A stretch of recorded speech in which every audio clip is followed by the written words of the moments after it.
Haha. I did not forget about the VOD this time around. So, Gambit Cup, Week 18. Just repeating myself for the VOD. IWL Executor as the first player for IWL. That's Green Protoss. LRM Dragon. First player for LRM is the Orange Zerg. Should be good. Is that how you wall on this map? I do not think that is how you're supposed to wall. Is he going to put the gateway here? I don't think that's tight.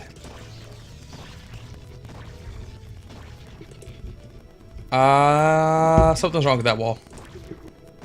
Alright. It's fine. Going to wait to throw down cannons after the expansion. Should be fine. You kept the probe there long enough to know the lings are only coming out now.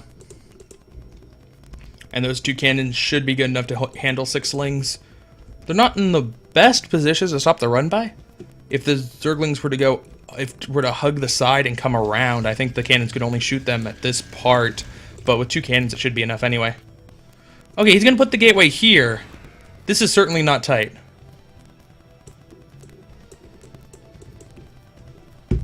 So, oops. I don't think he meant to do that.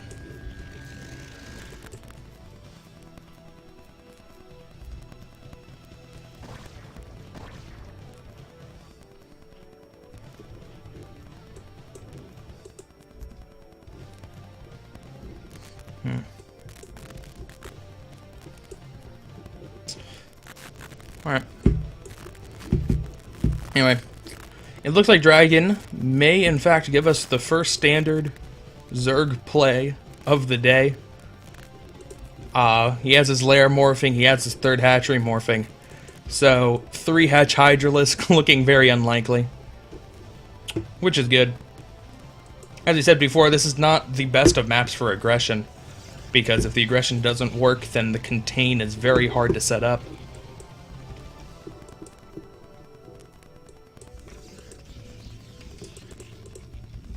Anyway. Ooh. Interesting. Executor throwing down the 2nd gateway very quickly. And so, excuse me. So we're going to have a very strong +1 timing from him. Getting out more zealots than he normally would. Interesting. And where did those first 2 zealots go? There's one. Does he have another one? I thought he had 2 zealots. Alright. Anyway, Executor sending out 1 very early zealot, just to mess with Dragon a little bit. Nothing going to really be able to do very much. But certainly going to prevent Dragon from setting up a Sim City here. Whittling away on the hatchery a little bit. And he can duck back into this very nice spot to pick off a good number of Zerglings. Ooh.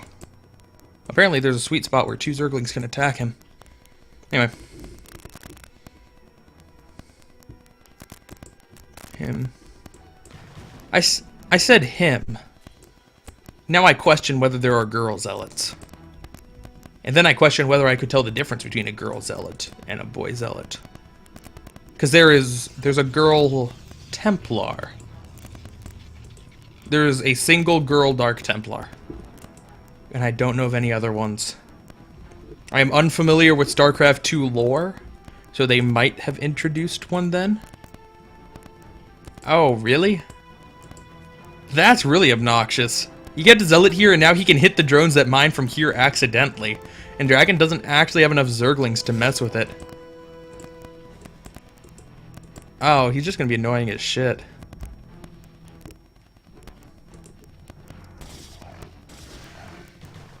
Oh, man. Executor. Just being abusive with that Zealot. Is going to die, though. Still managed to do some good damage. Killed off 2 drones and 3 Zerglings. And here comes the next attack from Executor. With a rather large number of Zealots, but speed hasn't quite finished yet. He's going to get there just as speed finishes. +1 has a little bit of a ways to go. And this was the more powerful timing attack I was talking about. He's he's not very sound with his resource distribution, but this attack could do a lot of damage now. Neither of the Sunkens are morphed. One of them just started. One of them still in creep colony mode. And he could do a lot of damage here. There are not many Zerglings. Dragon tried to get away with building the absolute least amount possible, as is standard for Zerg. And it might just cost him. Executor with a nice timing attack, going to be able to take out one Sunken and both Sunkens. And this base is almost certainly going to fall. He's rallying in more Zerglings, but there are so many speedlots that it's not going to make a difference. Dragon starting off this game at a huge deficit. These Zealots are getting a bit messed up. Unfortunately for him, he threw down the other hatchery here already, so that's a lot of minerals gone.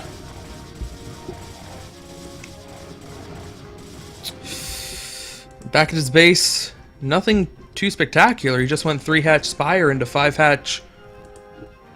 I was going to say Hydra, but he actually doesn't have a Hydralisk Den yet.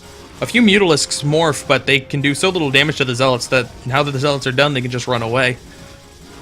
He doesn't really need to lose one, although he's going to attack this egg. Oh, are the Zealots... He could, if he had all the Zealots attacking this egg, he could actually kill the Mutalisk with the Zealots as it morphed, because the Zealots can still attack it. But no. That would have been cool.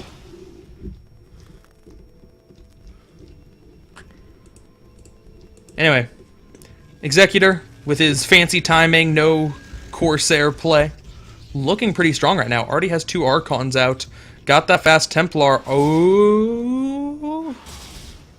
Got that fast Templar archives and is developing Maelstrom. Interesting. Where's the Archon? There we go. There are the 2 DTs. 2 DTs, an important ingredient in making a Dark Archon. Good stuff, man. I want to see it. I want to see it. Dragon does not know it's coming because he won't be able to see the DTs. And he can't see that the research is coming. Or the where'd the DT go? Now I can't even see the DT. There it is. And there's the other one. That was a very well camouflaged DT. Alright. It's morphing. And digging an Archon shot. He flies over the Dark Archon, so he definitely knows that it's coming, although he does lose a lot of Mutalisks to cannon fire. They're all rather hurt at this point. He's taken a couple too many Archon shots. And by a couple too many, I mean he took a couple Archon shots. Now, Dragon's trying to rebuild here. He really needs to do a lot of damage with these Mutalisks. He did manage to lose his Templar, though, and sometimes it can be hard to get the Archon there in time to kill off all the Mutalisks. Wrong keys. There we go. It can be hard to get the Archon there in time, but there's an Archon right there! And the Dark Templar right there! Oh, he doesn't have enough energy! It's 100 energy for the Maelstrom. Ooh, is he going to use it offensively? It looks like he's going to use the Dark Archon offensively. Ooh. Getting all fancy.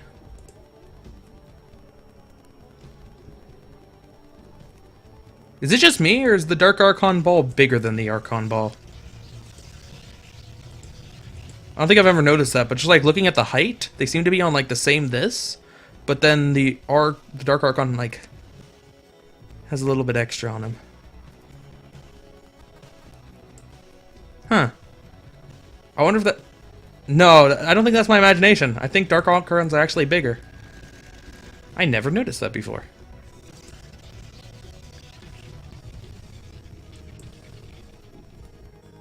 Anyway, very scary army looking for Executor.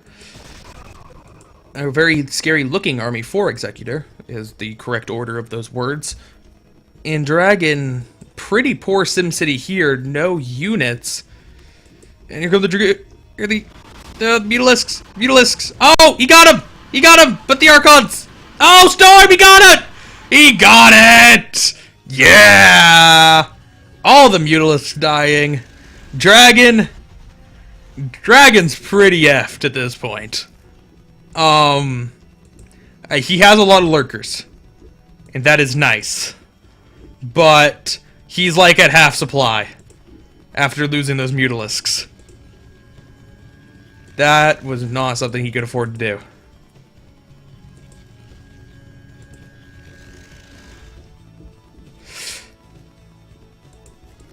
Executor's actually double expanding because he totally can. I didn't realize this is a nice base, actually. I didn't realize that this was a base with only one ramp in it, and it's a very tucked away ramp. That's pretty cool.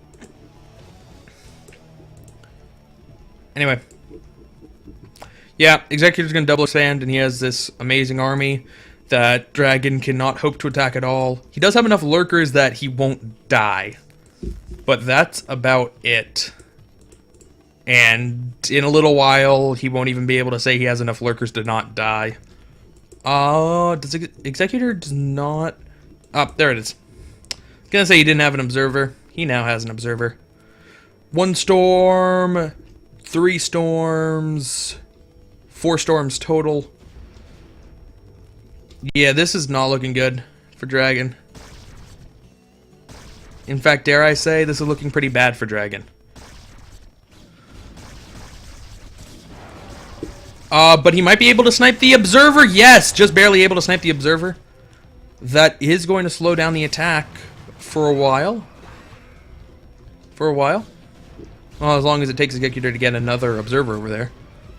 There are only a few lurkers left, trying to throw down a lot of sunken colonies, but all those sunken colonies are in front of the SimCity, which means that they lose a lot of their effectiveness. I do not know what that sound was. And Executor's going to go up to attack this base. Realize that the base is non-existent.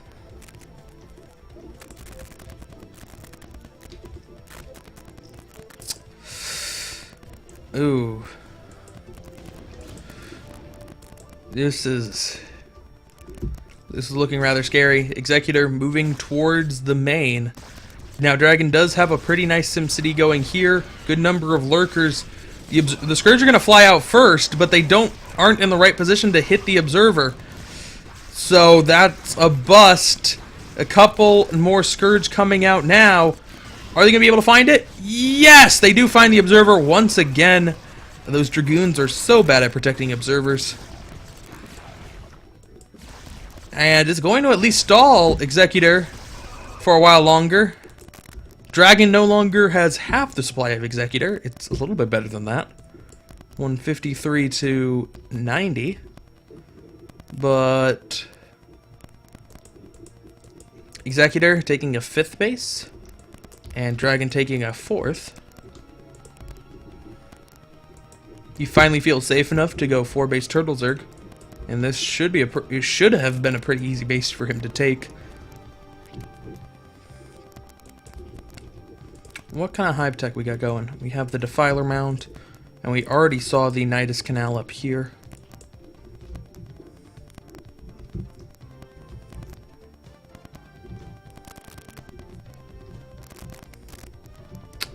Once again, Executor is going to attack a base that doesn't exist.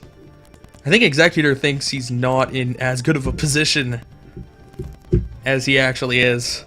Because he's not as if he's just sending one zealot to scout there just to make sure. It's as if he's sending his entire army, assuming that there's something there, because there's no way the Dragon could only be on 4 bases at this point.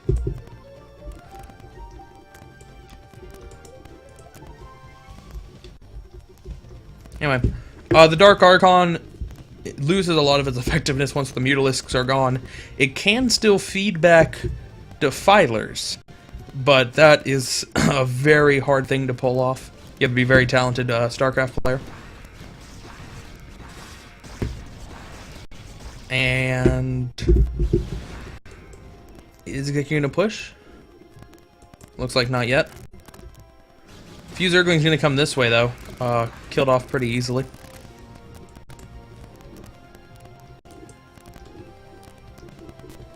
Is he waiting for a key upgrade, maybe? Where's the Forge? Forge getting +2 armor. Is there another Forge somewhere? No. He's getting Reavers at his bases, and with Reavers at his bases, that's maxed.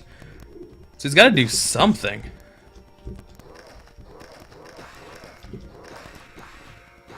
Alright. Consuming those Zerglings.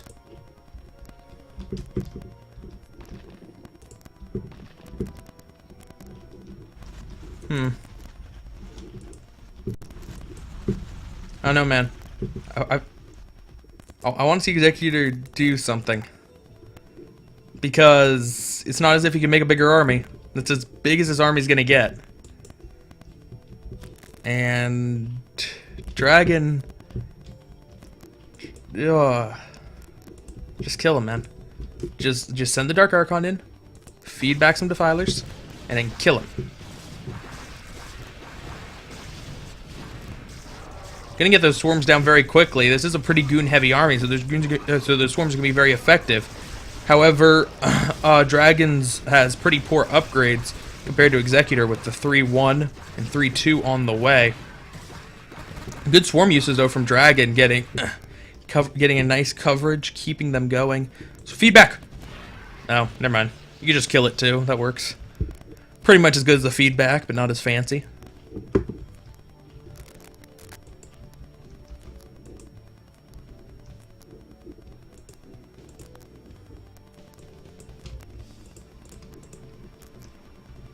Is he really just doing this all off? No, there's another forge here. Okay. Looks like Dragon's trying to sneak expansion here. I don't like how... I think Executor would be doing very well just keeping a Zealot at each of the open expansions. Just to shut those down. He knows that Dragon has no real map presence. So he can spare a Zealot or two just to scout those out. But instead he's gonna pull back with his entire army. He's gonna kill those Lings though. Those Lings are so dead. Then they try to retreat and then boom. More goons than Lings. And Lings are pretty good versus goons, but not quite that good.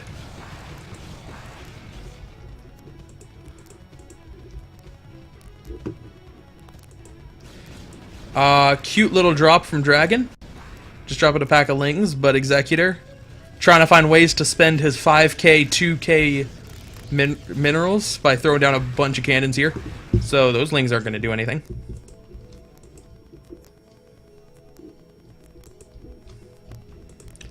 Executor has a good number of gateways. I kind of want to just see him play it like a PvT. And just like throw all of his units away and then rebuild them all instantly. He really should not be letting Dragon do that. He's going to take out this base, though, so that's nice.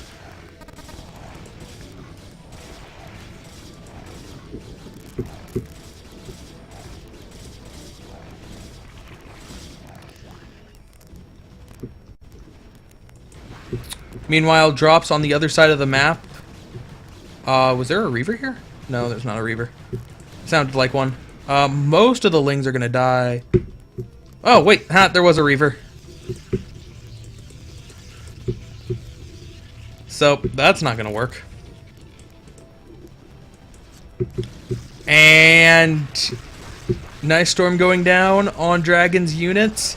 Dragon does not have enough to engage straight up like that.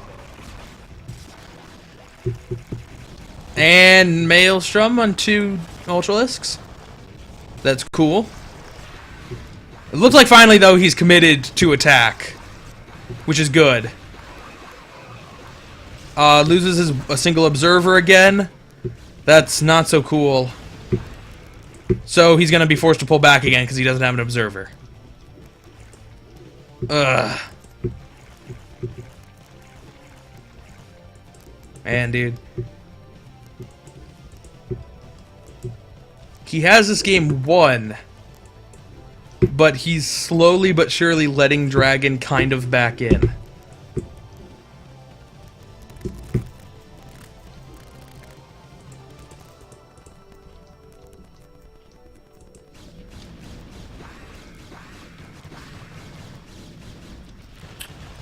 Oh! Oh! Oh! What? That has got to be the best plague I have ever seen. The best single plague I have ever seen that was not on science vessels. Like, for pure damage done by a single plague. Oh, wow. Okay. Executor now has 9k minerals. He should really just throw away his entire army and build a new one. And then they wouldn't all be half dead. So that'd be cool.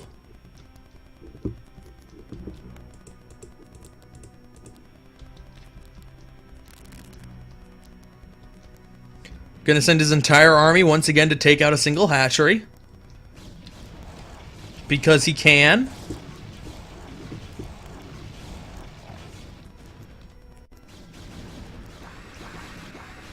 Oh, Dragon losing a couple units.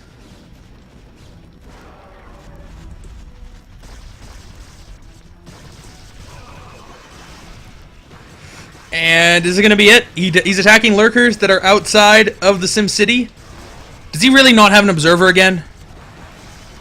He really does not have an observer again. Oh, Executor. Just build like 10 observers. And then you'll be fine. It won't matter if you storm them or they get sniped by Scourge or you lose them. And there we go, breaking the 10k mark. That's cool.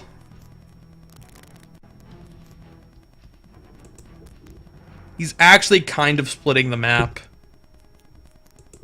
which is sad because he had so much map control and he's just not using it. Oh man, and Dragon's actually able to mount offensives now. Dragon's almost maxed himself. If Dragon's actually able to come back in this game, that's ridiculous. This is absolutely ridiculous.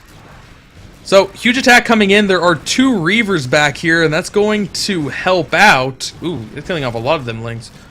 But I think that there are enough Ultralisks here that this base is still going to manage to go down.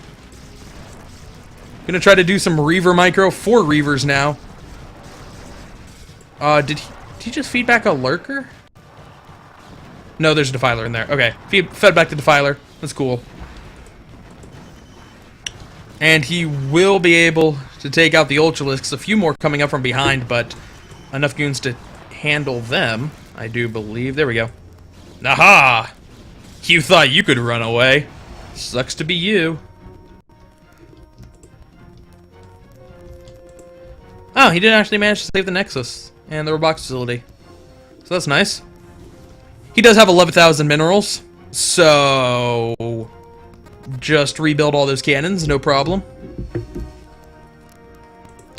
The bigger problem is that Dragon actually was able to almost max and is now only like 40 supply behind instead of 80. Feedback it. Does he have enough energy for feedback? He did. Oh well. Very nice storms going down though. Executor not attacking from the best of positions. That was a good storm though. Very nice storms going down. And going to be able to still just barely win this engagement. Yep, just barely win that engagement. Consuming 2 overlords. That's nice. Well, with the reinforcements from Dragon, he's going to push back Executor. Executor doing some Reaver harass on this expansion. Should be able to kill it off. We'll see. Looks like he's not going to micro those Reavers at all, so never mind.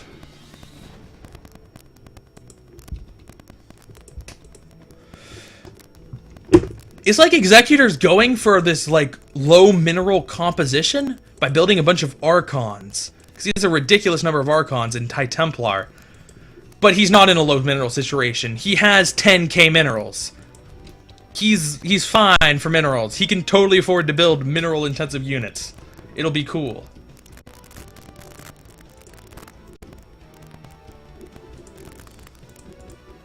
Dragon now only behind by 20 supply. Unbelievably. Dragon down to 2 mining bases, though. He's out at his natural and his third, and this base is not very safe at all. Dragon going in for a huge attack on the left side. There's a nice pylon wall to block out the Ultralisks. Very nice.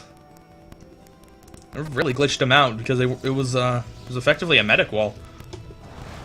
And the Dark Archon's gonna be able to make it out. Alright. That's what matters. And a Maelstrom going down. That's actually a pretty nice Maelstrom hitting a good number of Ultralisks. But this is not a very big army from Executor, despite the fact that there are so many heavy-hitting units. He needs to get out of there. He could pick up the Reaver, but forget that.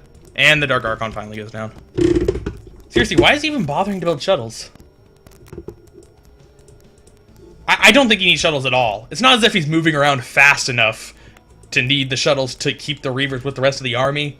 It's not as if he's microing with the shuttles to keep the Reavers alive. I think he'd be better off just spending that extra supply on Reavers.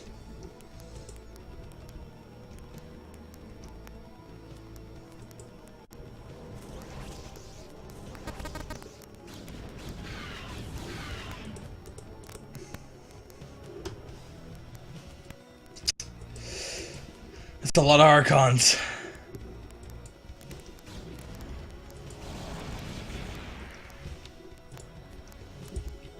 That's an absurd number of Archons. Still at 10k minerals, though. So he really doesn't need to expand again this game. He should be completely fine. I guess he just really likes Archons. Although he doesn't have the shield upgrades. So I don't know why you're building that many Archons and you didn't bother to get your shield upgrades. Is he at least getting them? No, not getting the shield upgrades. I think if you're going to go with an army that's primarily Archons, you should probably get some shields. It would be helpful.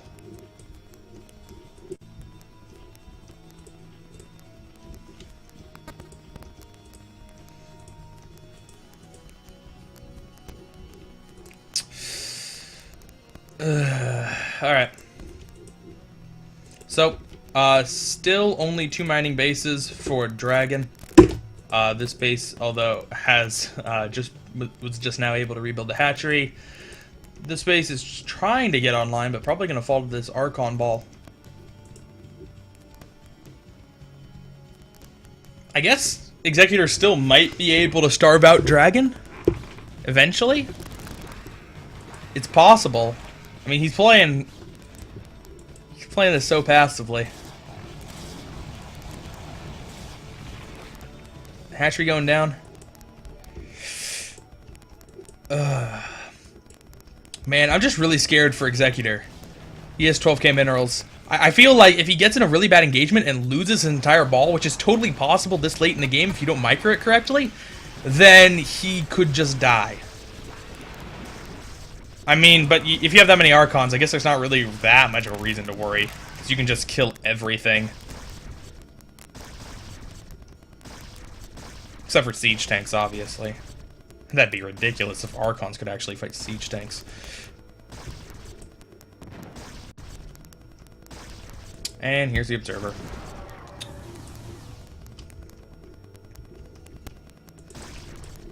So, well, Dragon back to 100 supply under Executor. Pretty much the situation he was in 20 minutes ago. And that actually could be a pretty big loss, keeping 3 defilers away from most of the army. He isn't able to get 2 of them away. Dragon has been keeping his money very low all game. Still very low now. Executor, 13k. That's cool. He has been building a lot of Archons, though, so he's managed to keep his gas down to only 2k. It's pretty good. Only 2k gas. I mean, it's enough gas to make, what, like 8 Archons immediately, if necessary. Executive going to be able to clean up the space again. Actually, a huge attacking force coming up from the rear. He rebuilt an Archon to get the Maelstrom off, and it was a pretty good Maelstrom, but these are very nicely placed swarms, and that's enough Ultralisk he's going to be able to push them up. He needs the Reavers, and the Reavers are going to be enough that he just can't break up that ramp. So this army will still live, even with the nice swarms.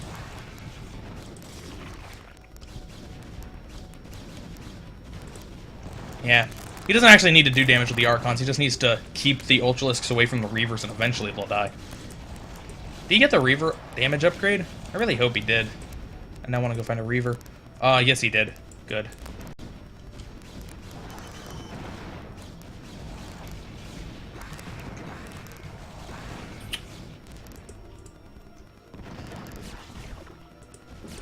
So, some Reaver harass on this side of the map. Trying to prevent Dragon from expanding. Dragon has 2 mining bases right now. Neither of them very well defended. And GG, finally from Dragon. Executor takes game 1.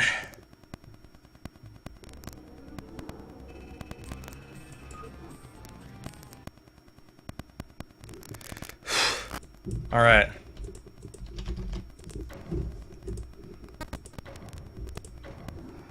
I guess Executor really didn't do anything wrong, but he should have won that game, like at the 12-minute mark. Alright, so top position we have Executor as the white Protoss. White Protoss? There we go. Choosy, bottom right as the blue Zerg. Choosy. And Choosy is capitalized that way. What? Alright. He is blue. Cool. So, another, excuse me. Another PVZ. Choosy is also a race picker. Although now I'm forgetting what he race picks. Is it, like... I think it's 2 Zerg matchups and 1 Protoss matchup, right? But now I can't remember if it's PVZ. I can't remember if he race picks for the Protoss one or for the Terran matchup. It'll come to me. Or somebody will tell me in chat. Whatever. The point is, he's Zerg now. An Executor. Still Protoss. I really liked his build last game. Going for that early second gateway with a really strong speed lot timing. That really messes with Zerg, who is so meticulous with the timings that the Zealot should be coming out. But it was a very strong attack, slightly earlier than expected. And it really messed Dragon up. I just hope he has more observers this game, so that he can actually win, instead of watch his opponent.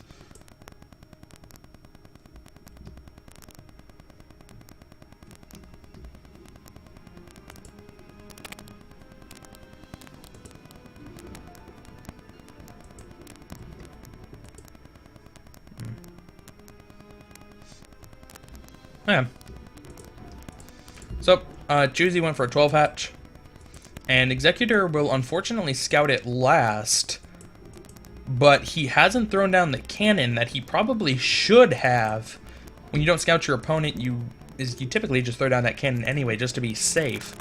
But instead, going to send out a second probe scout and delay it a little bit anyway. He's now up to... Oh, yeah. He's now up to 500 minerals. He scouts it so he can finally throw down the Nexus. So, a little bit of a risk, but it's going to pay off for him.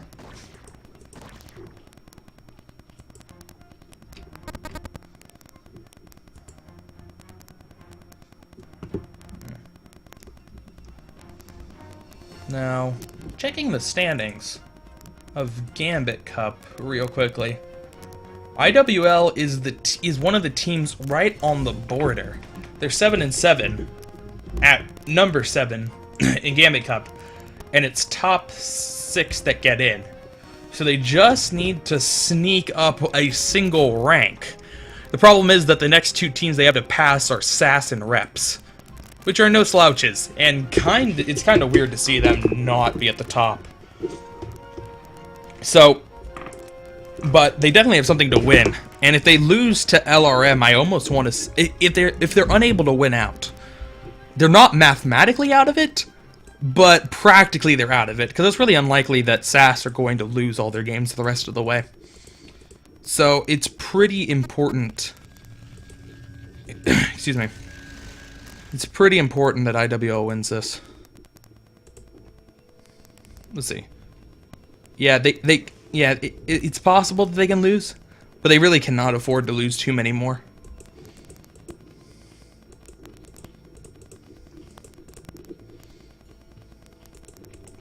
Anyway, Choosy. Choosy likes his aggressive Hydralisks builds. He built his third base close, and he has not started his lair yet. Which the lair probably should have been started a little bit sooner if he was going to go for the standard Spire timing. Well, nope, there's a Hydralisk done. So yep, Choosy's going to get aggressive with the Hydralisks. We'll see how much damage he can do to Executor. Executor's walls looking pretty solid so far.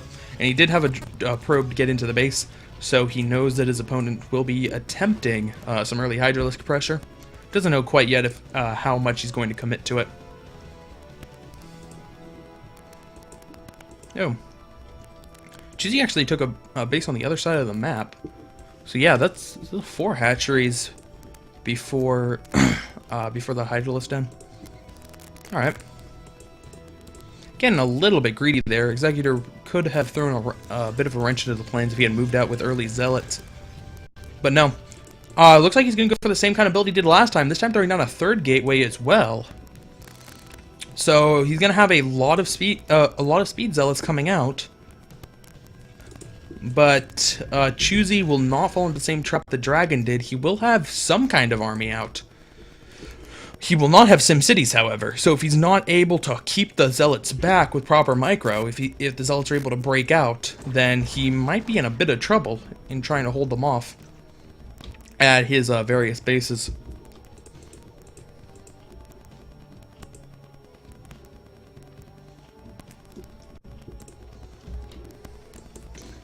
Well, +1, getting pretty close to finished. Speed as well. So Executor's gonna hit his timing, and it's gonna be a really powerful timing. I'm kind of scared for Choosy. Choosy's coming up with his first Hydralisks now. I don't think he's had his Overlords quite in the right position to see exactly how many Zealots are out. And unless his LRM teammate told him, hey man, he likes to go for early Zealots, he shouldn't be expecting it. If he could get the Forge before +1 finishes, that would be huge. He's not focusing it down. He's now trying to focus it down. He needs just a little bit more. He's getting his Hydralisk a little bit too close. And the Zealots are coming out now. No, he will not stop the +1 from finishing. So +1 speed lots, they will eat through those Hydralisks. And Choosy's going to have to do some very nice micro here to defend. Getting another pack of Hydralisks up, he probably cannot win that engagement without proper micro, but with proper micro, he might be able to. No, he's just going to pull back, loses 3 Hydralisks in the retreat, and now this is a very scary pack of 6 Zealots. Choosy did not want to have to Sim City either of these bases, and it looks like he's going to be forced to, unless he can get his Hydralisks into the correct position, but no, his Hydralisks are not, they're kind of moving around in the middle of the map. They're now starting to head towards this base, but they won't get there in time. These Zealots have a nice little window where they can do a good amount of damage. The Hydralisk now starting to come back, realizing where exactly the Zealots are and which direction the Zealots going to go. No, they're gonna run past the Hydralisks, go into the main base. And no, he came down here expecting there to be a base, but it wasn't, because there's a base on this side, and there are 3 Zealots over on this side. This was the issue I was saying. Choosy's going to have a really hard time if he lets those Zealots out, because he has to defend so many places at once. Now, the other issue is that he can just... the other factor is that he can just go for a counterattack, and it looks like that's what he's going to attempt to do. Storm going down, hitting right in that sweet spot of not hitting either the front group or the back group. An unfortunate cast for Executor, but it's going to chase Choosy back, even though there's not another Storm. Yeah, that's the only Templar out right now. It just popped. It needs 25 more energy. So Choosy gonna have a little bit of time where he can make something happen. Is he just gonna go for the run-in? There are a few cannons, but no, the Gateway and the Forge are in a good enough position that it's gonna cost him too much to go for that run-in. Meanwhile, other side of the map, those 6 Zealots that were hiding, now gonna finally come out. Managed to take out some of the drones, but that sunken colony, along with its, along with the other sunken colony, good enough to finally scare off the Zealots. This hatchery was saved as well. So Choosy managing to avert a crisis, at least so far. But he does have a pretty good position to attack some of these Zealots. There is a High Templar. It has enough energy for a Storm. Those Hydralisks are clumped. And no, the Storm does not get down. It actually gets sniped. Ooh, so once again, Choosy going to be pushed back, and there's a lot of speed lots out on the field and 2 rather undefended bases. There's a single Hydralisk here, but with the drone protection, it should be able to kill off the Zealot fast enough. I think it won't be able to get too many drone kills. And I guess we'll have to see. Once again, Executor coming around this side, but this time Choosy does not have a huge pack of Hydralisks to chase Executor into the corner. He only has a couple Hydralisks. He's morphing in 2 more Sunkens to bring up a total of 3. It's still going to be a pretty close engagement, but Choosy putting his units in a good position. Meanwhile, a couple other Zealots coming to engage on this side, going to be taken out. It looks like Choosy is just barely going to be able to hold this off for now. Ooh, but those Hydralisks are getting really far forward. They can't engage those Zealots out on this field. The Hydralisks still have no upgrades. And the +1 just makes such a huge difference for those Zealots.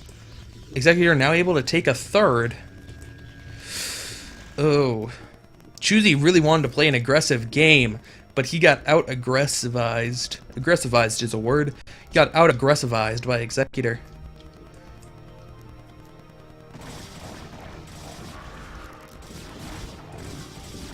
So, here comes the attack from Executor, coming in from both sides. Nice Storm going down. Choosy with the Storm dodge, but a little bit late. Most of the Hydralisks ate a lot of it. And this base will finally fall. There are enough Zealots here. There's Templar. They do have energy for Storms. I'm surprised he didn't just storm the... Excuse me. I'm surprised he didn't just storm the drones.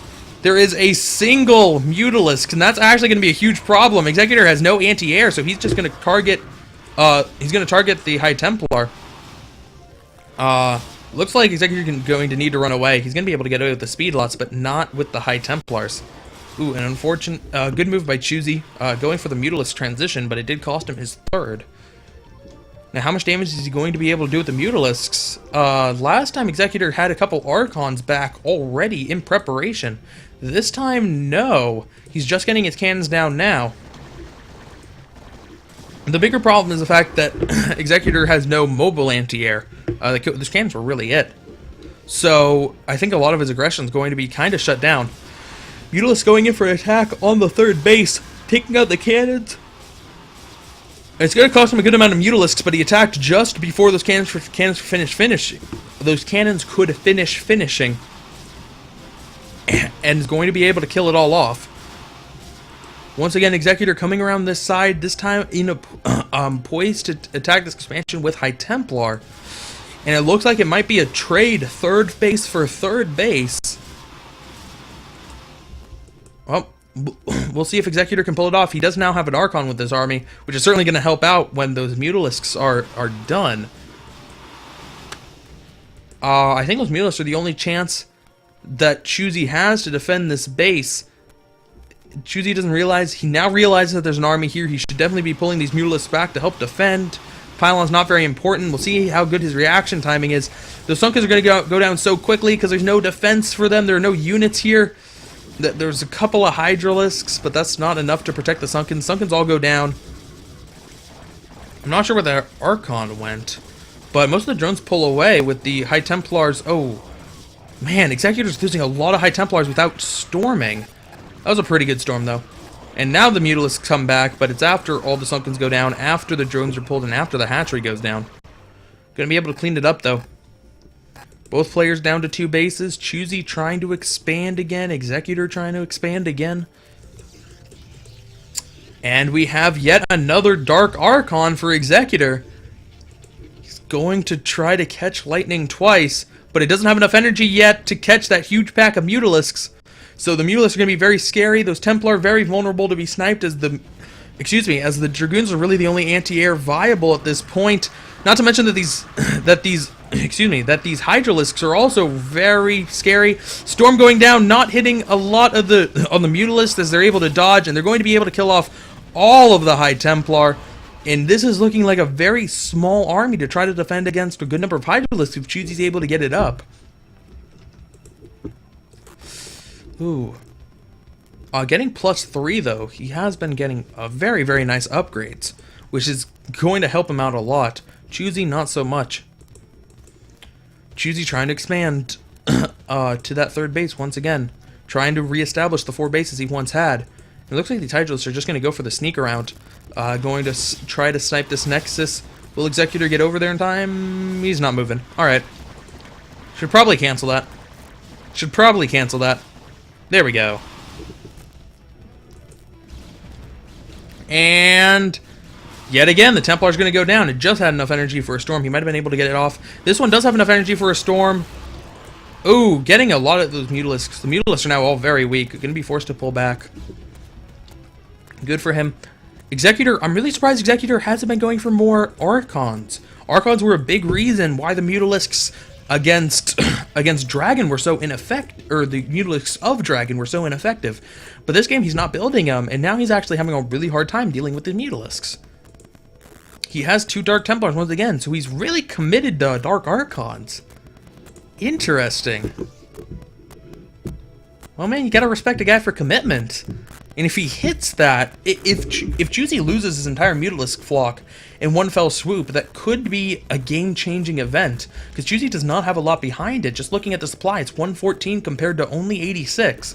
And if you lose 1620 supply of Mutalisks, that number falls very quickly. Hive out for Choosy now, but what Hive tech does he have? Only now getting Zergling speed, waiting until after Hive to get it. That's funny. I assume that Crack will be started getting Crack immediately after that. Oh, I wanted to see some slow cracklings.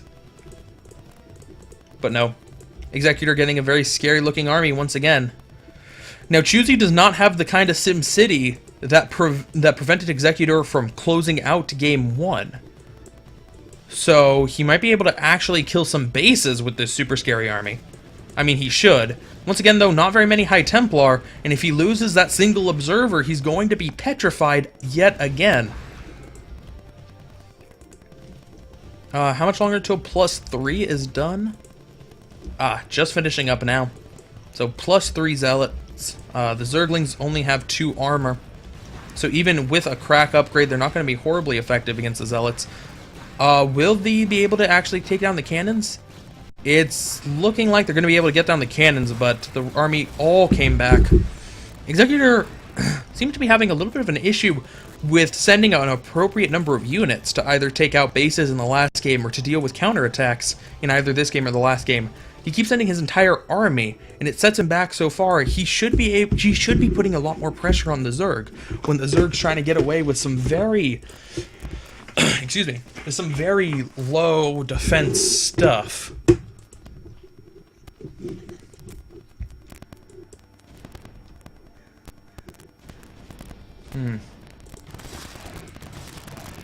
Oh, nice snipe by Choosy, picking off that High Templar. Executor has not been building a lot of High Templar in either this time of the last game or in this game, so losing them like that is really huge. Now, huge clump of units, is he going to be able to get the swarms down? No, not going to get the swarms down. I don't see the Scourge out for Choosy, so Observer Snipe's not as prevalent, but Executor's just going to pull back immediately. He's not even going to challenge that. He definitely could take it out if he committed to it. He might have an easier time on this side, But he needs to attack one of the bases. He can't afford to just bounce back and forth between the two. And oh, he's going to send his entire army to chase this pack of Zerglings. A nice move by Choosy, but Executor's horribly overreacting to it.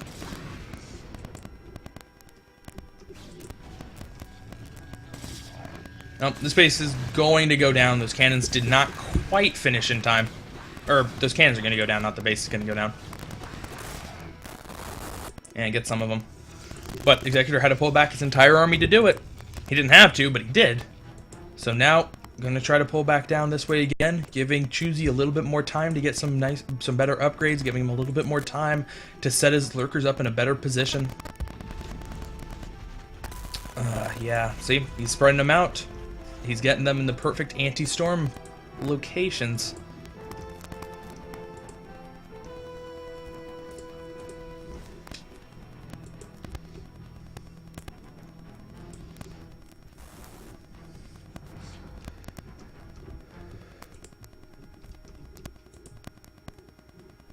Like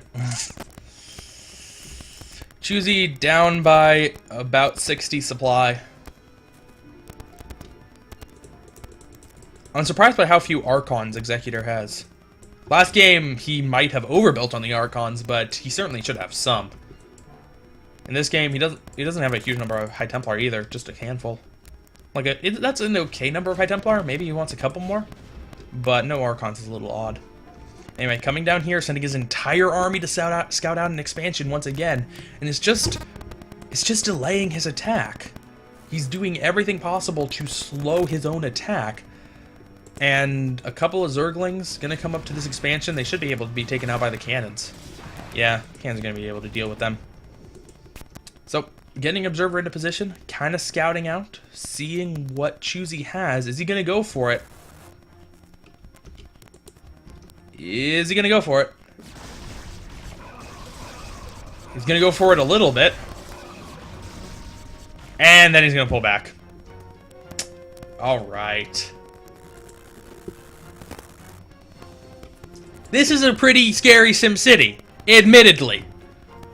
That's why he should have attacked 7 minutes ago, when it did not look like that.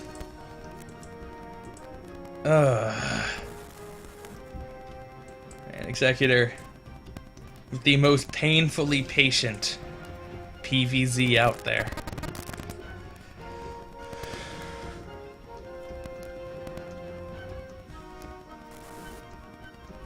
Ooh. Alright. Alright, a little bit of Guardian action. They're going to be pretty exposed to get far enough to attack the cannons from this side. But they might be able to do some damage. Executor doesn't have a huge number of storms. He went for a no Corsair army, so he can't use Corsairs. Oh, okay. I was like, I got really confused by that upgrade. Oh, he's attacking this side instead. Okay, this is a better side to attack. And, oh, there we go. With the storm. He needs one more. Another storm. Yeah! Getting those Guardians. Maybe he's just, like, extending out all these games, because he's like, damn it, I'm gonna have pimp-ass Dark Archon play. And I'm just gonna keep playing until it happens. That seems pretty reasonable at this point, given the style that he's playing, and constantly having a Dark Archon out, not actually attacking an opponent. Still hasn't actually cleaned this up, but okay. That's 4 storms. Should be enough. Should be more than enough. Oh! Oh, he got a little bit too far. He's trying to snipe the High Templar. I thought that'd be so sick if he's like, if he was gonna use storms to try to take out the Guardians, and then he just parks the Guardian on top of the probes, so he's forced to storm his own probes. That'd be sick. Oops. Probably didn't mean to fly those Mutalisks over. Cute little crackling drop. Control group and a half with a Defiler.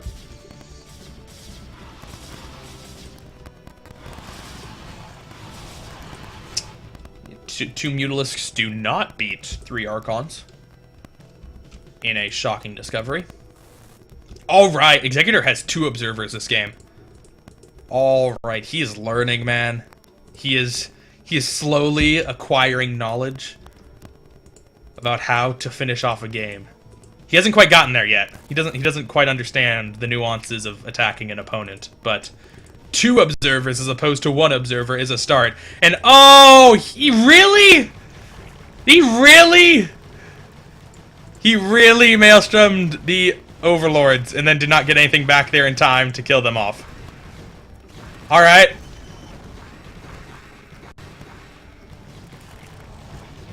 Choosy actually isn't dropping anything out of these yet. Okay, there we go. Now he's starting to.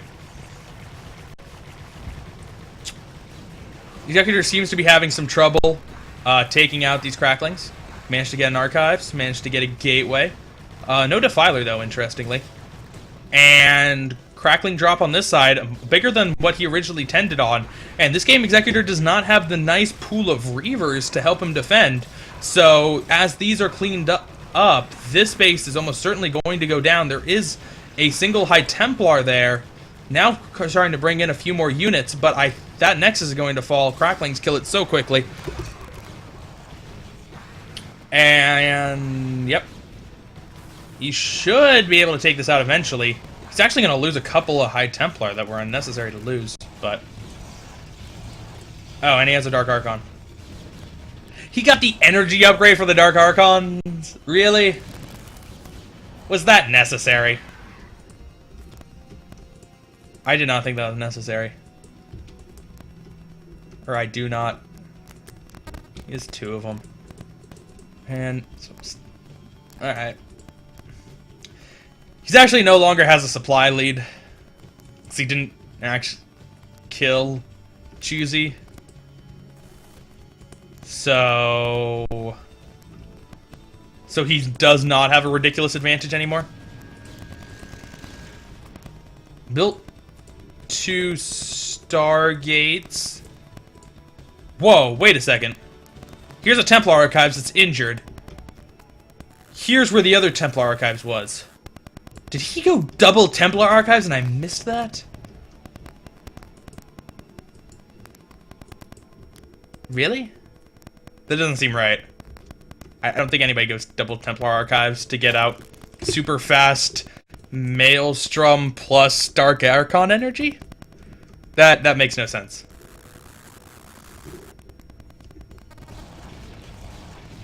Anyway, so both players are maxed now, and it's a pretty even split map situation. You can draw a line, and there's next to no blue on top and next to no white on bottom.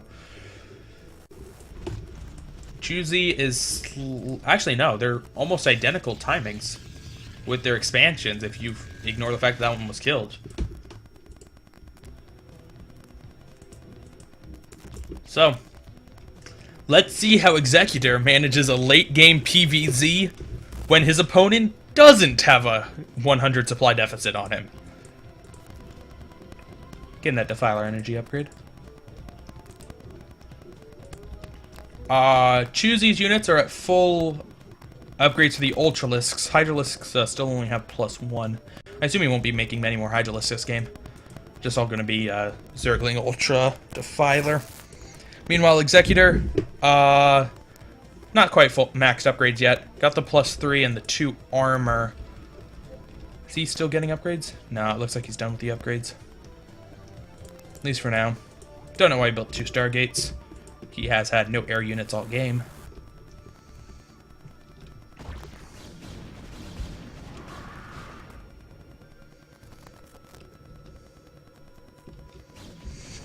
Alright.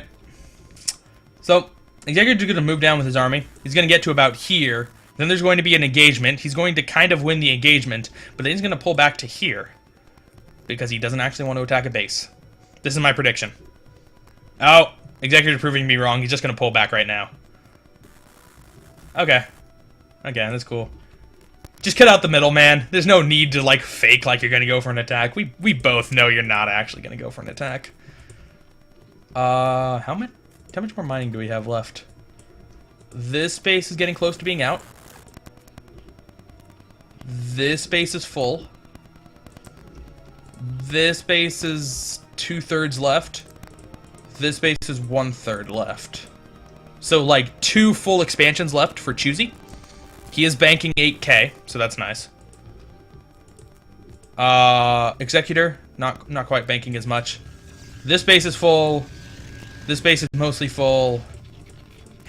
More than half full. Almost gone.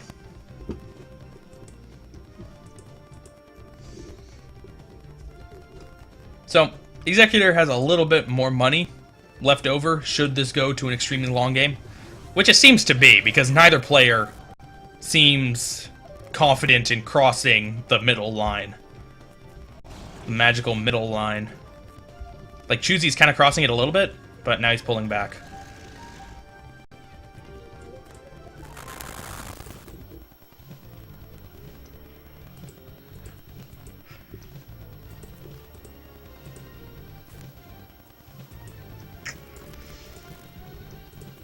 Alright, man. Nope. Oh, Choosy, he found the hole. He found the hole in the defense. But then he lost all of his Zerglings. There's some cannons in here, too. Are those cannons going to be enough, though? No, they're not going to be enough. So, Zergling run by, manages to keep 2 of them alive, but then 2 Reavers come in. And is he actually going to? No, 22 health left. That was close. He has built an Arbiter Tribunal, but he's maxed, so he can't actually build any Arbiters. Man, if only there was a good way to, like, free up supply. If only there was like something you could do that could not only do damage to your opponent, but also would result in you having less units. Nice Plague. Ooh, did he get the feedback? Yes, he did. That's cool.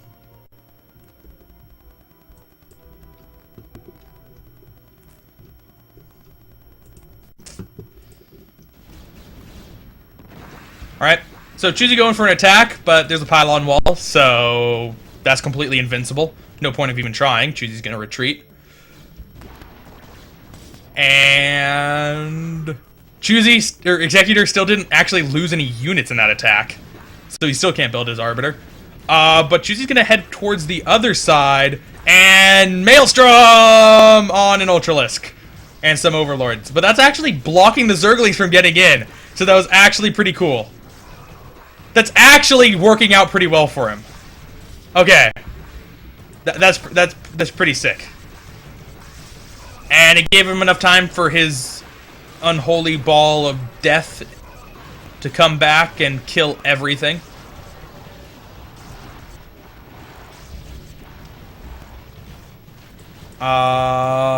Couple of units in here, but they're not going to be able to do too much. Choosy should probably get those Overlords out of there.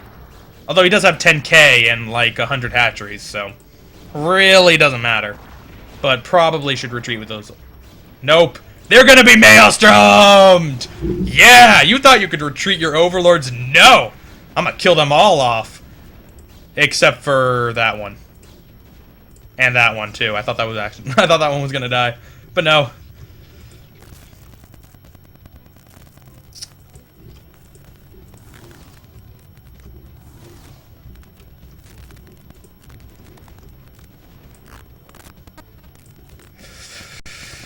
Alright.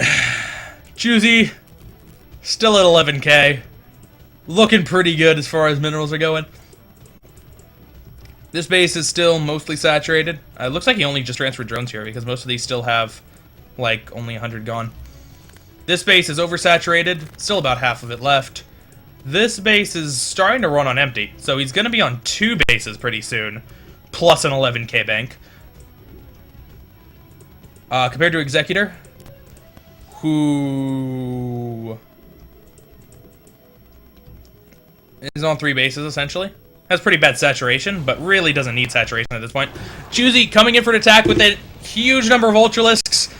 Some swarms would be nice, but no swarms for him. That is a nice storm, hitting a lot of units. Executor's going to try to back off so he's not fighting up a ramp. That's a good idea. Very nice Maelstroms going down, but he doesn't actually have enough units left to kill off the Ultralisks. So the Ultralisks are going to come out and just kill everything. Kind of unfortunate. Meanwhile, a few Ultralisks left around here. Retard Scarab. Couldn't quite find the Ultralisk. Cannon should be able to kill him off. Yeah. And alright! Executor lost some units in that battle, so he can finally build Arbiters. Good stuff. Those Overlords have been here for like 10 minutes now. Executor should probably kill them. I mean, Choosy was supply blocked a little while ago. Oh, four Dark Templar are out. They're probably all for Dark Archons, actually. While it would be reasonable to assume that they're there for... While they're there to just be Dark... Really?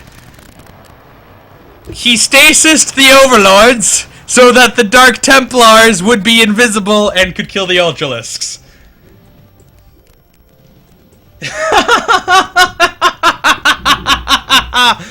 Oh, I love it.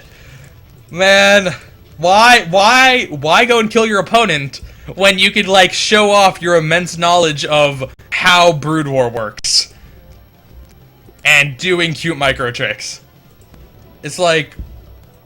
I think he's just going for, like, eventually he's gonna do enough cute Maelstroms and Stasises that Choozy's gonna go, you know what, man? I had a lot of fun this game. You deserve to win. GG. And then just leave. I think that's actually Executor's game plan. I think that's it. Scourging the Arbiter. Doesn't kill it. Unfortunately, this was not a very big army to begin with, so it's going to go down pretty quickly. There's not actually a lot on this side of the map. So, Executor could kind of lose everything over here, and he'd still be fine. It's not as if he needs a whole bunch of gateways, and he has enough money to just rebuild any tech that he loses. Maelstrom going down on the Overlords, but after they drop everything... Yeah, they're all empty. So, little bit unfortunate. These Reavers are still in a really good position, though, to, like, never be killed. So, it looks like Executor's actually going to be able to hold off this attack with his awesome Reaver positioning.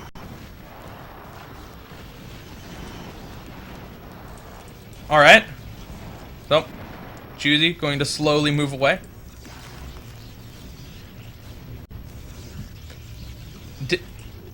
Alright, he's finally taken these out! Nice! With the Arbiters, with their 10 attack, and like worst rate of fire in the game, like behind siege tanks. Oh. But now he's being dropped. Actually, I don't even think that was a drop, I think that was just a run by. But as I said, he really doesn't need anything over here. He's switching to Corsairs because he hasn't used D-Web yet, and D-Web clearly a spell that is needed to show off how awesome Protoss is. Really? Oh, he's trying to stasis the Overlord so that that one DT can kill everything again. But there's actually too much stuff here for that one DT to kill everything. Although he does have a lot of stasises, so... They're just gonna kill everything anyway. That's fine. Scourge! Miss one. And now it's dead. Alright, so there goes his D-Webs. I at least assume he was going for D-Webs. And more Scourge coming in to kill the Arbiters. I don't actually know if it's cost efficient to use Scourge to kill Arbiters, because it takes a lot of them. It might actually not be. But Choosy does have that much stuff, like a lot, so whatever if it's not cost efficient. Executor, a little bit more modest of a bank. This is the time where he should be building Archons, because now he has a big surplus of gas and not so many minerals, and it'd be better off to do it that way, but we'll see if he does.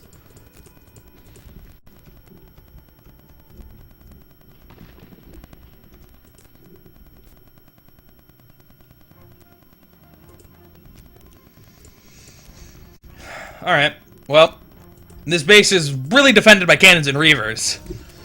But Guardians are good versus Cannons and Reavers, so it might work out. This base has 6 Reavers, though. Wait, what? Okay, look, that... Kill 0...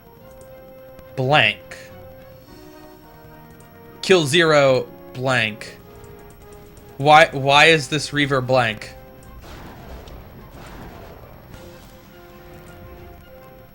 What?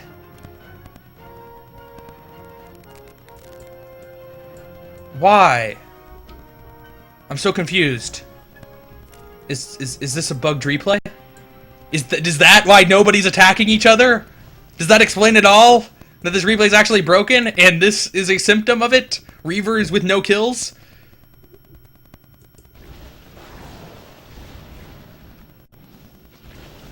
Anyway, Guardian's gonna get stormed a lot. A lot. So that didn't work out very well. There's also an Arbiter to shoot his whatever that attack is called. Phase Disruptor Cannon.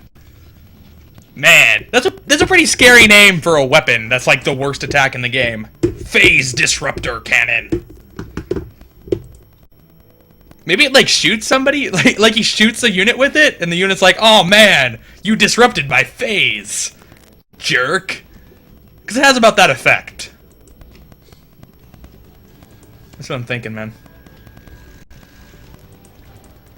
Alright, loading up a Doom Drop.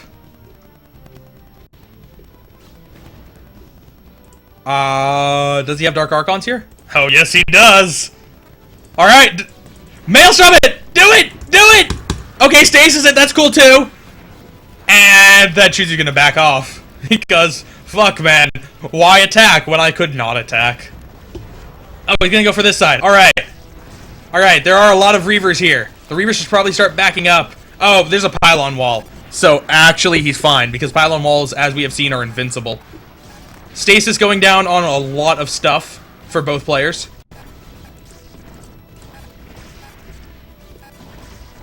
There's some nice stasises. Not as cool as Maelstrom, but still pretty good.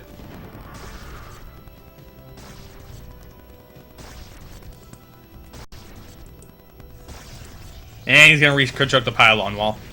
Alright, man. Yeah.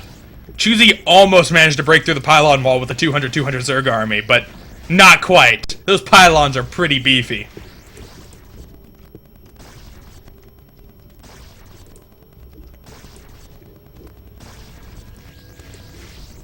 And he's starting Corsair production again. Does he... Oh, wait. No, he never did have a fleet beacon. He had the Arbiter Tribunal, but not the fleet beacon. So he does not have D-Web. Okay. I just kind of assumed he did, because just based on the way he's using Arbiters and whatnot. Oh, that thing got that thing got scourged. Okay, so Choosey mined out here, oversaturated here. Does still have 14k minerals, so that's not a huge issue that he's almost mined out. Although it is a huge issue that he's losing all of his overlords because he's supply blocked now at only 129. That's actually a pretty big deal. Meanwhile, Executor does not have the huge bank, but does still have some minerals left. At least more than Choosey does. Has 2 bases instead of just 1. Also has this impenetrable fortress that will never die. Because there are 6 Reavers, including this one, that has an unknown number of kills. It has killed so much that it stopped counting. Or maybe it's just a stupid Reaver and could not keep track.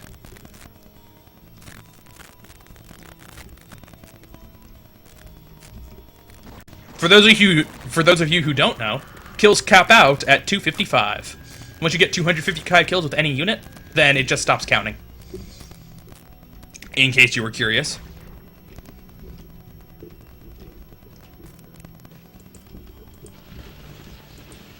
Yeah, man. That'll show those Hydralisks what's up. You sure tickled them. There's also this base. It's still mining gas. It still actually has gas. For a little while longer, at least. Huh.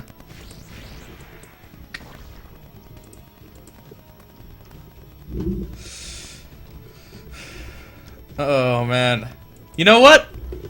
Executor?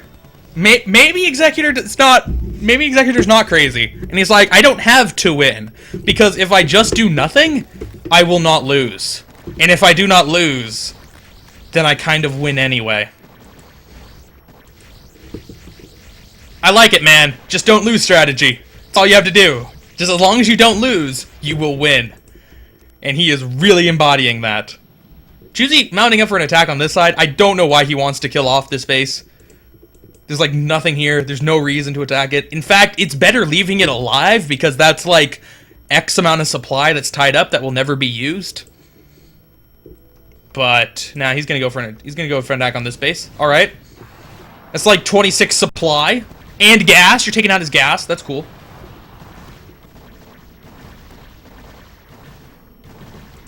Okay.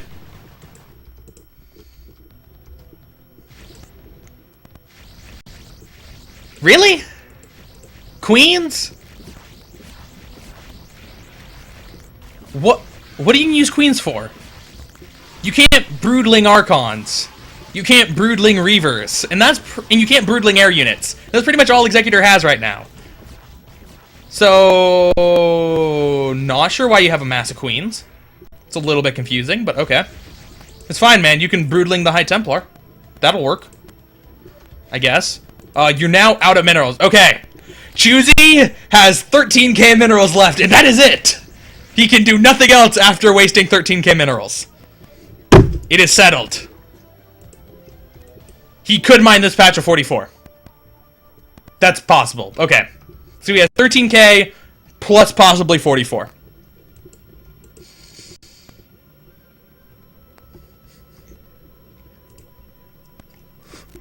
Ah, okay, here's a fleet beacon.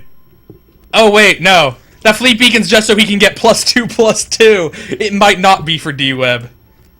It is unclear at the moment whether he will... Oh, okay, there's D-Web. He's getting his D-Web now. Because the pylon wall was not invincible enough. He needs to add D-Web to it to make it super, super invincible. That's fair. He did upgrade his Hydralisks, by the way.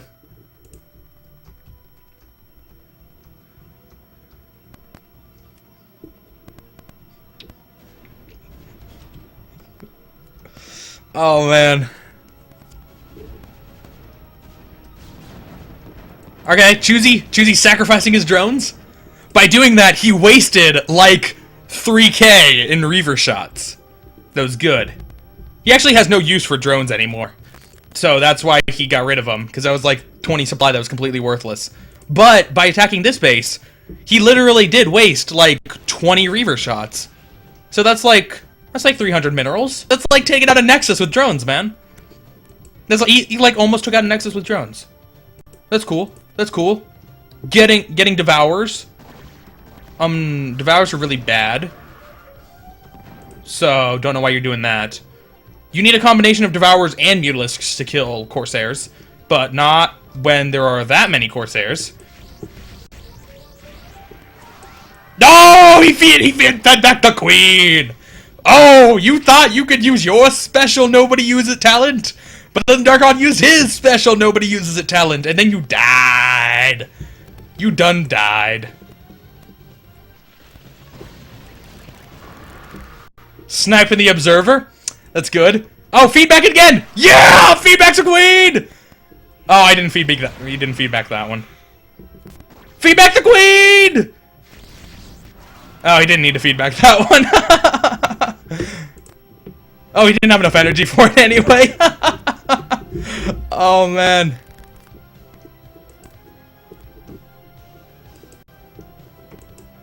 The Executor's still maxed, by the way, in case anybody was paying attention. Oh, he fed back both the Queens, but they already got off their Broodlings, so it didn't kill either one. So sad.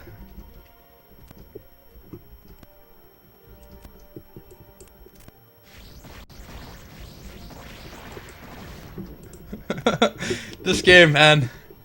This game.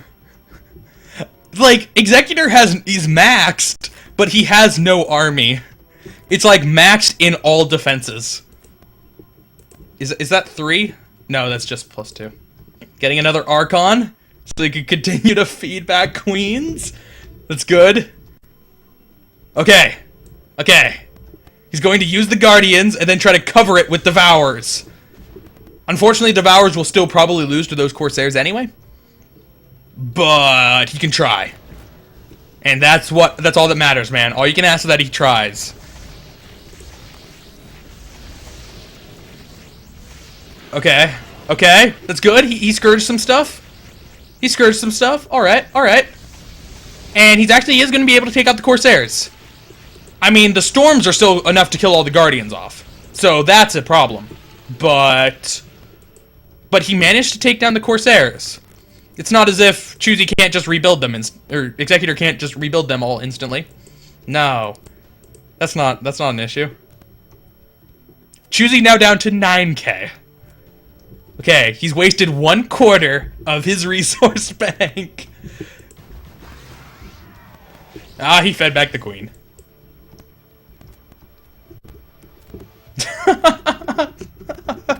This game, man. This game. Still has this. Wait, what? The Reaver figured out how many kills it has! Oh man! Dude, I gotta go watch this replay and just like watch the Reaver, then all of a sudden kills will appear and I'll be like, what? But then again, I'll never want to watch this replay again, so. But seriously though, it just magically came back. How does that happen? What's going on? Is the replay bugged? I don't know. It seems like they're doing like strategic enough nothingness that it's not bugged. But not ruling it out, man. I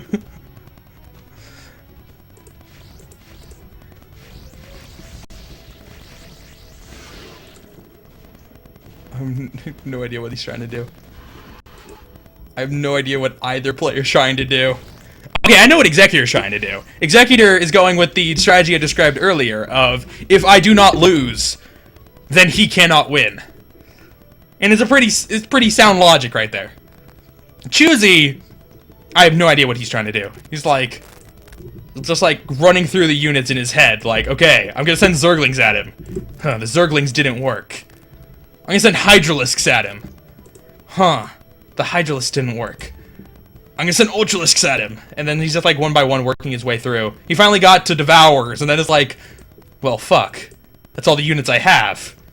This isn't that weird map that somebody made a thread about earlier, where I have the super Ultralisk plus Devourer plus Defiler unit.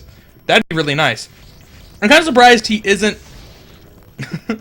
I'm kind of surprised he doesn't have any Defilers with this army to try to plague the Corsair pocket. I mean, it's like, why not at this point? Wait, what? Executor! Executor has an Overlord! I gotta find it! I must find it. Where is it? Where is it? Here it is! Ha! He mind-controlled an Overlord! Nice! Alright. He has 0 out of 8 supply. And he got fed back again.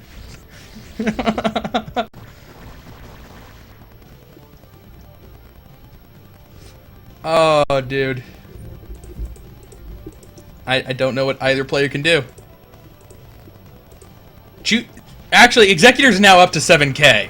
So now he has an... Oh! Oh! He got another one! You know what, man? He's actually had really nice Dark Archon play this game. He's done a lot of cool stuff with them. How many kills do they have between them? Okay, there isn't like one who has like eight kills. Alright, so, Executor has 7k. Choosy has slightly less than 7k. Choosy is running out of money.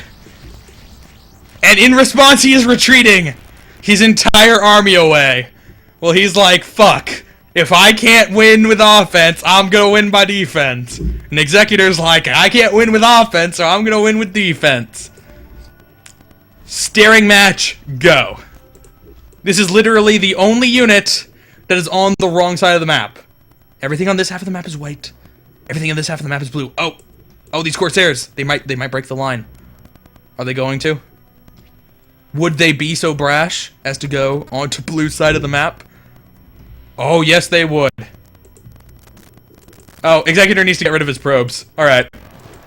That will be said. The Corsairs are going to retreat Let the probes attack instead. Just kind of feel things out a little bit.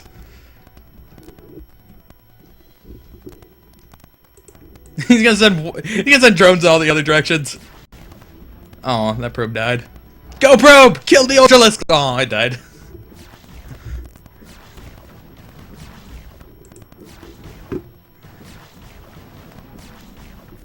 Attack something! You could kill the Zergling! If you all focused on it. But you are not. Okay, they're attacking the sunken colony. He at least did decide to attack something in the end. That's nice.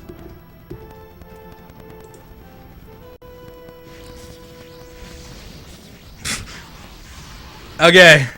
Is there I want to see the file. Aw. They got the purple and the green. I wanted to see the red too.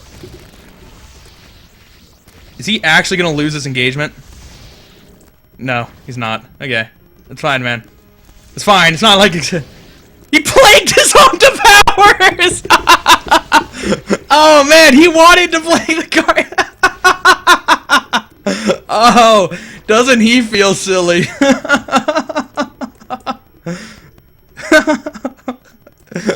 Oh man.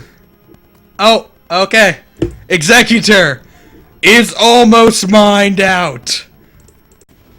He's got 68 minerals here, 412 minerals here.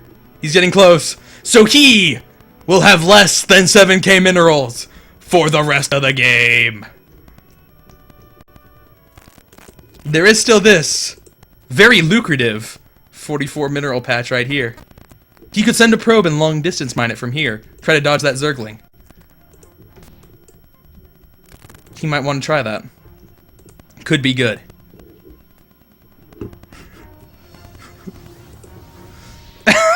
Oh man, he's sending out the Dark Archon. Oh, okay. Now he has 0 out of 16 supply. Alright. Alright.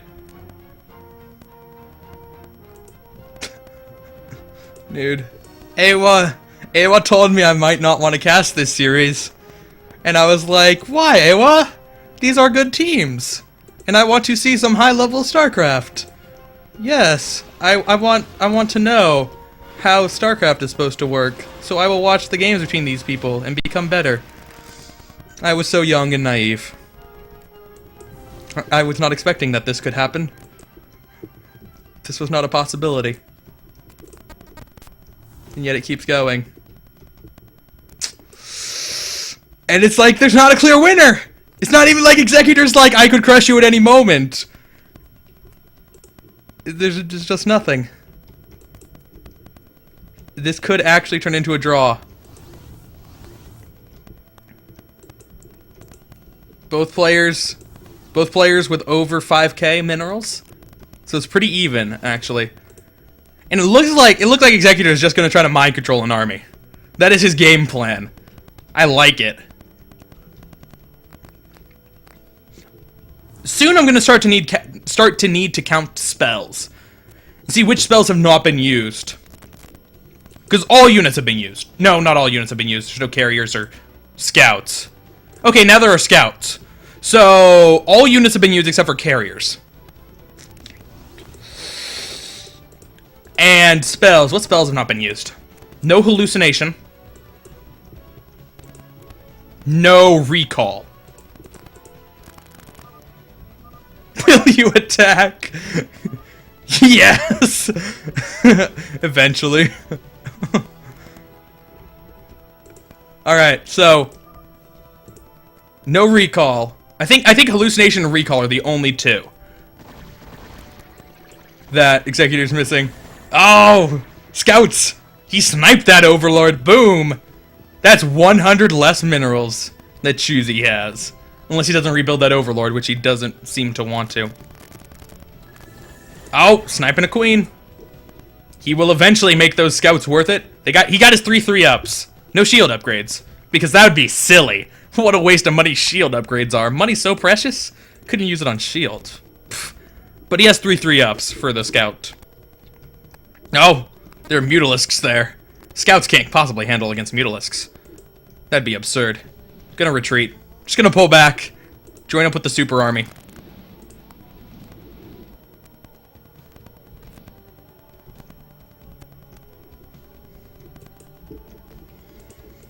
He needs to go kill all those probes off so that he can get more supply for scouts, because he is maxed. Uh-oh. Okay, Executor is attacking his own pylon wall. He is breaking down the invincible wall. Dude, he's just gonna slow walk Reavers across the map. He's literally going to A-move Reavers. And there's nothing Choosy can do about it. The scouts aren't even moving anymore. He's like, okay, I'm done with scouts. I killed an overlord and a queen. That's way more than I expected to do with scouts. We're done. We're done with this.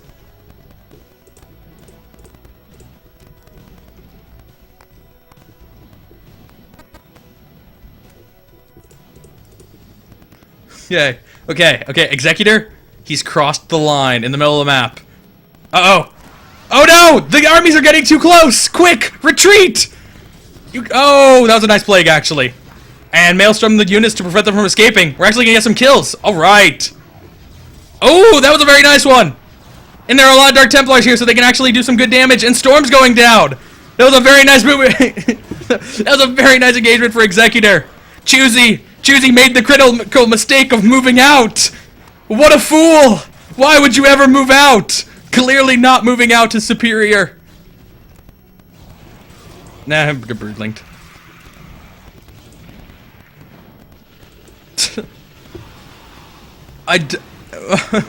He's just gonna constantly maelstrom the units. But he has no anti-air. Oh, there we go. That's a nice storm. And he does it again. Does he have another storm left? Yes, he does. Okay, good storm. Good storm. Yeah! Got you, Templar! You're stuck there, man. Okay, now you're not.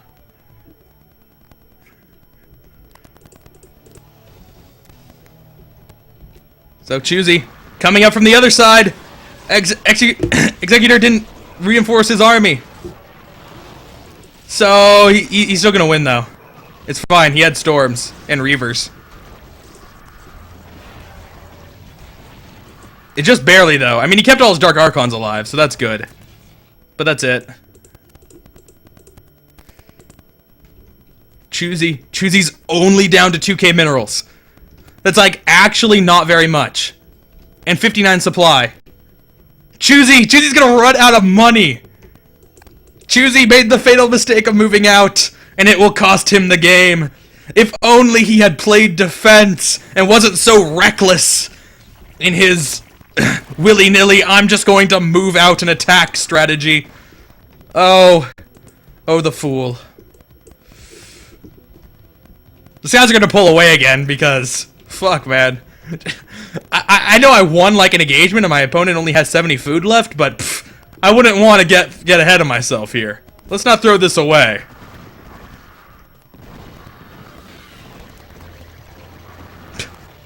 And Maelstrom. And Maelstrom on the other side, but all the Reavers are dead, so it doesn't matter.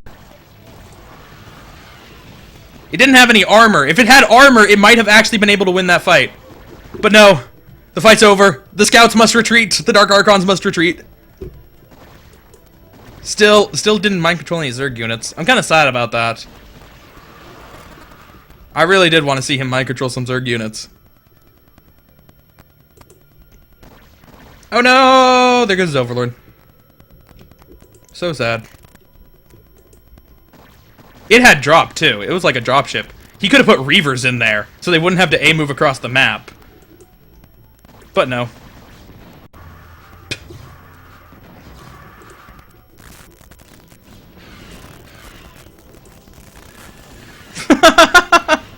he like cast 3 storms on trying to hit Scourge and he missed. You don't agree for draw? No! Fuck you, man! I don't need to get a draw! So kill me!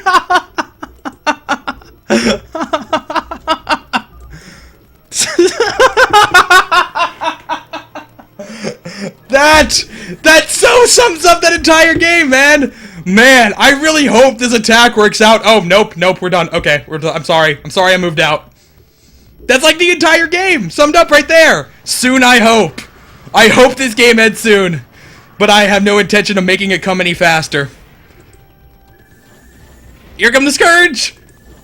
Oh! He ensnared the scouts! And then a lot of the Scourge hit. And here come the Hydralisks! But he has scout speed, so they're able to get out of there kind of effectively. And here come more Scourge! And it looks like he's gonna lose all of his scouts.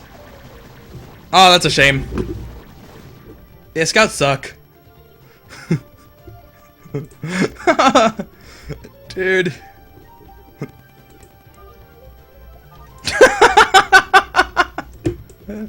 Oh, man. He left 100 minerals here! Choosy! Okay, good. He's sending a drone to pick those up, man. I don't know why he left 100 minerals there, man. That's going to, like, double his coffers.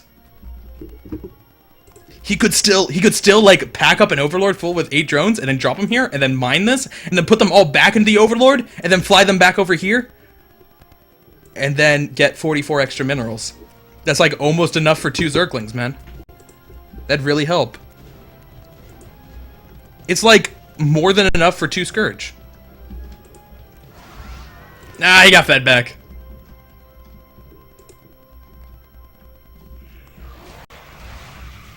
Aw. Fed back. I don't know why I'm finding so much amusement with the feedbacks, but that Archon has 6 kills, which is pretty cool.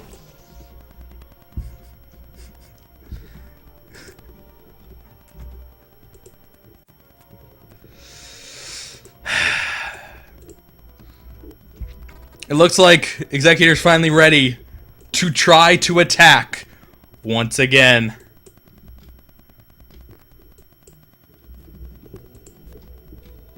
I mean, he's up by like 100 supply. Yeah, 101 supply. So, he should. Why the hell not, man? Why not Maelstrom a single Overlord so you can kill it with your Archons? Now he needs to wait here and wait for the Dark Archon to get more energy because it doesn't have enough right now.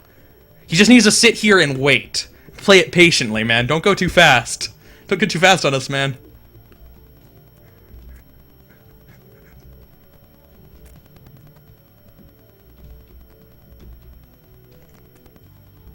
Man, Elmaster knew.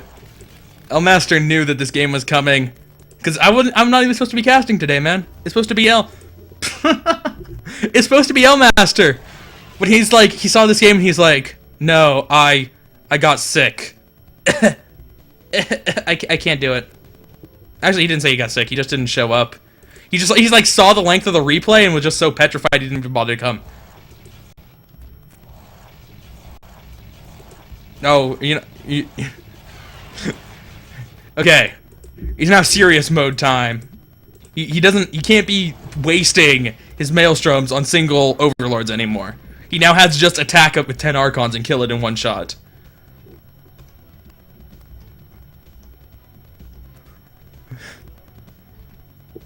I was right though. He was just going to walk his Reavers across the map.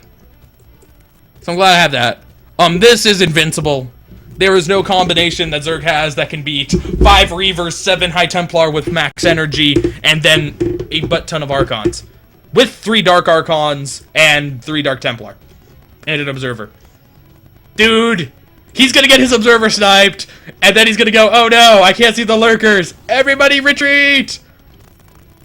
Oh good. The shuttle ferried in 2 more Reavers.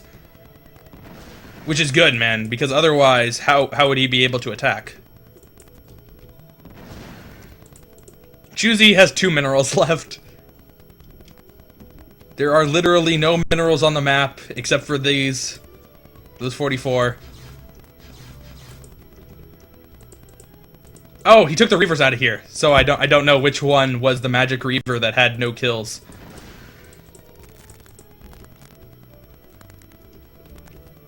Okay. So this base is gonna die. And LRM Choosy will lose 1 supply. Not that he needs supply anymore, because he can never build another unit again.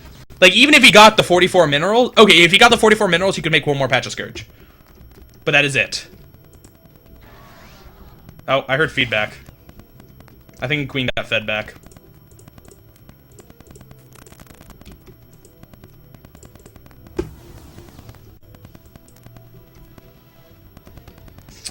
Doesn't want to deal with that SimCity because there's no... It still got it! Really? Well, fuck. Better sit here and wait for another shuttle.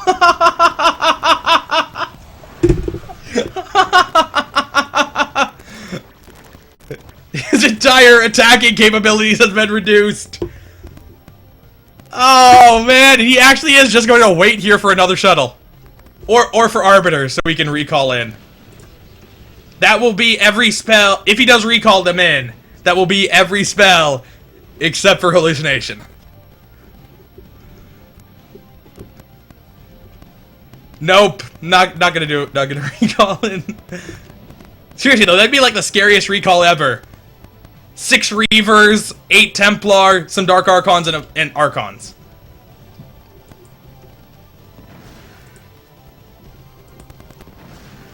Okay. Choosy is going to strategically try to waste Scarabs. Because Executor only has 1,400 minerals left. He can't afford to keep replenishing those Reaver shots. Okay. Executor now realizes that Reavers actually outrange Sunkens, and he could have just done that from the beginning. It now dawns on him. But he's only going to use 1 Reaver. Because using multiple Reavers, he might accidentally waste Scarab shots. And he wouldn't want to do that. He wants to use as few Scarab shots as possible. So he's just going to do this with 1 Reaver. Oh, but he got the Reaver too close. So now it's going to die. Oh, no, he pulled it back. Okay, good. It will still live. Oh, but it died. And stormed. Choosy has 24 supply and 2 minerals. I really don't know why Choosy is still in this game at this point. I liked the idea of asking for a draw, because he realizes he was completely screwed. Oh, yes, please go in the Nidus Canal. Just like abandon this base, and force him to attack a different base.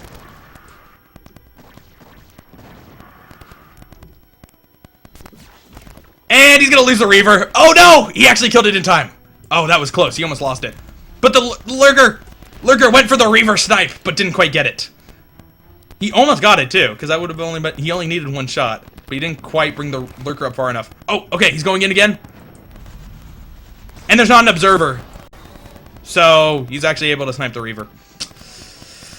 Better wait for another one.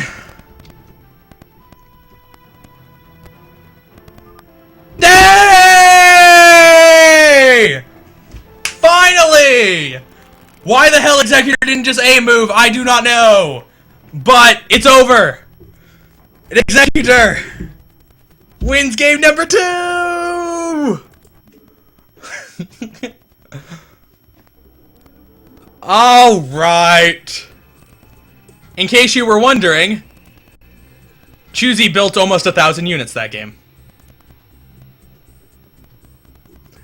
I wonder, like, and, like, not even that many buildings were lost. Like, Executor lost 17 buildings in an hour and 11 minutes.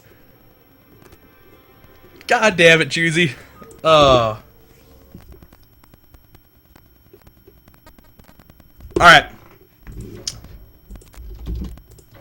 Game number 3! Please? Oh, fuck. Dude, I was about to say, please don't be PVZ, but then I remembered that it's LRM. So it's definitely going to be PVZ. Because LRM doesn't have anything but Zergs. And they have Dragon, who's a Protoss player, but he played Zerg. Okay. Alright! In the top left, we have LRM the Shad. And in the bottom right, who's been playing StarCraft for 2 hours now, IWL Executor. I don't need to change his name. He's orange. Okay. What? Why is LRM using the Shad? Oh, I guess Bakuryu is in Japan, so they can't use Bakuryu. But there are plenty of other people that LRM could have used, like Cole. They could be saving Cole, though. please. Cole is way too aggressive to deal with Executor's masterful do-nothingness. Cole would never be able to succeed against that. Man, did you see how good he is with Dark Archons, man? Cole would just be completely fucked.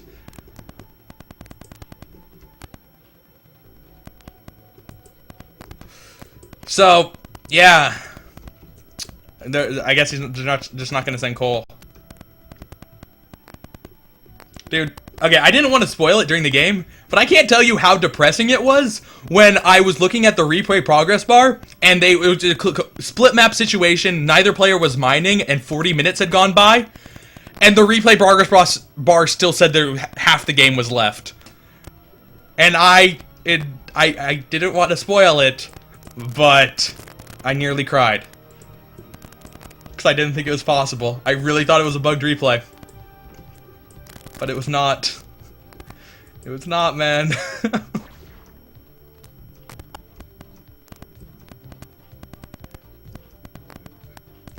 Okay.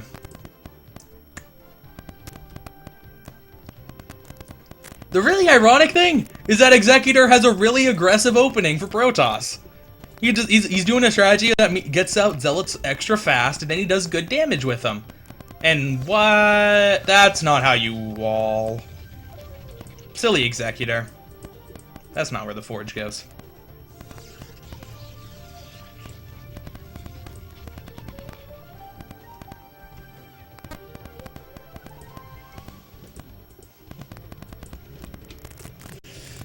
Oh man. Dude. Someone really needs to teach Executor how to finish off games. Because both of those games he had easily won. This isn't tight. Why did you wall like this? I'm not even sure this is tight. No, okay, that one's tight. Top's tight, but that's not. This is like the second time he's done Gateway next to Forge and it's not tight. It's Fighting Spirit, man. Why do you wall like this on Fighting Spirit? I don't even know.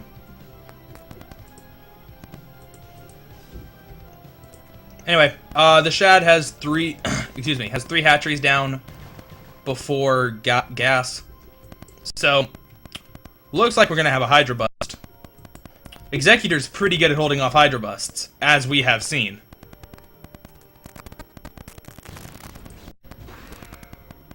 The question is he gonna throw down a fourth hatchery?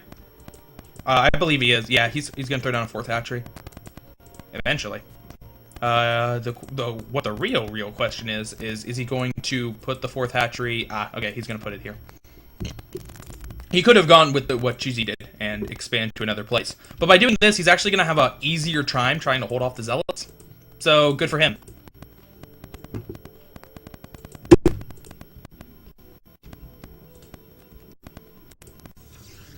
And Executor, keeping with what he knows, getting that second gateway very quickly. Good stuff.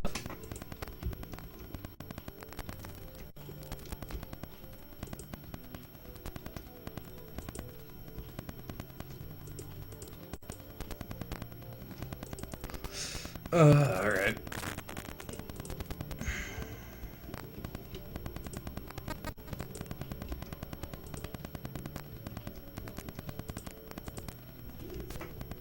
Sorry. I now all of a sudden regret not getting water in the beginning. When AWA was telling me that I might not want to cast this set, I just assumed it was because nobody showed up, so it was just going to be a really short cast. Not that it was going to be the opposite of a really short cast. Oh well, it's fine, man. What's really bothering me more is how hot it is in this room. But it's a sacrifice I'm willing to make. Hydralisk Den finally going down. He actually gets the lair before the Hydralisks. So he's gonna go for some very fast lurkers. Interesting. Faster lurkers should be pretty good against Executor's Zealot timing, assuming that he can get the lurkers out fast enough. Where is the Citadel? There it is. Leg speed just starting. +1, just short of halfway done. So, that's again essentially the same timings he had last game. Now, he's not going to have the best SimCity at this base, but at this base he should have a perfect one. And as we know, Executor really has an issue with breaking SimCities, so completely safe here.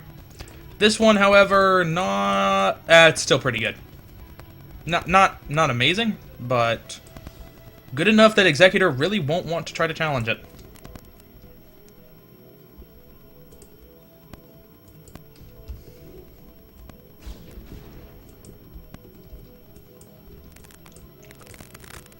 Ooh. Okay, Executor switching it up a little bit, going for the faster Templar Archives. He didn't do it last game, and it really cost him. And I like it a lot doing it now. If he gets those faster Archons out. He really had an issue with... Excuse me. He really had an issue with trying to deal with the Mutalisks. Although he's also getting a really fast Robo. So he might be doing it as a reaction to seeing Lurkers. I didn't actually see a probe out there, but if he's doing it in reaction to Lurkers, that's interesting.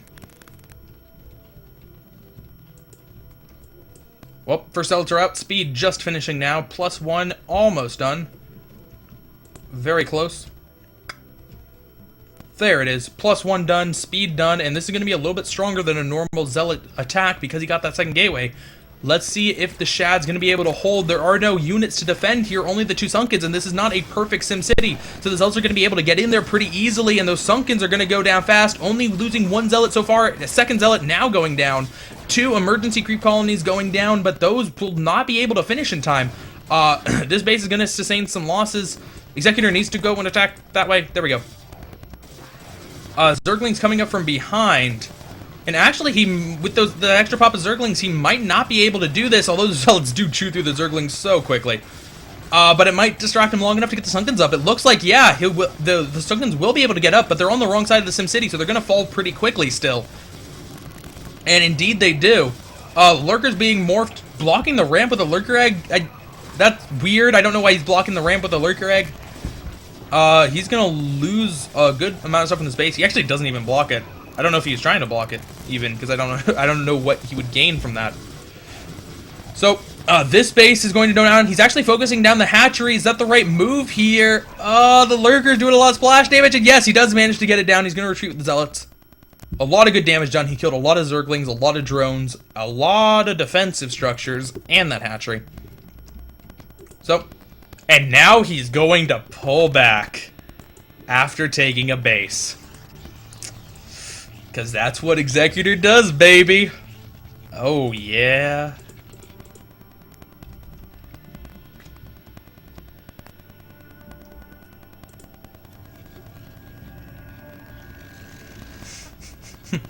Alright, so...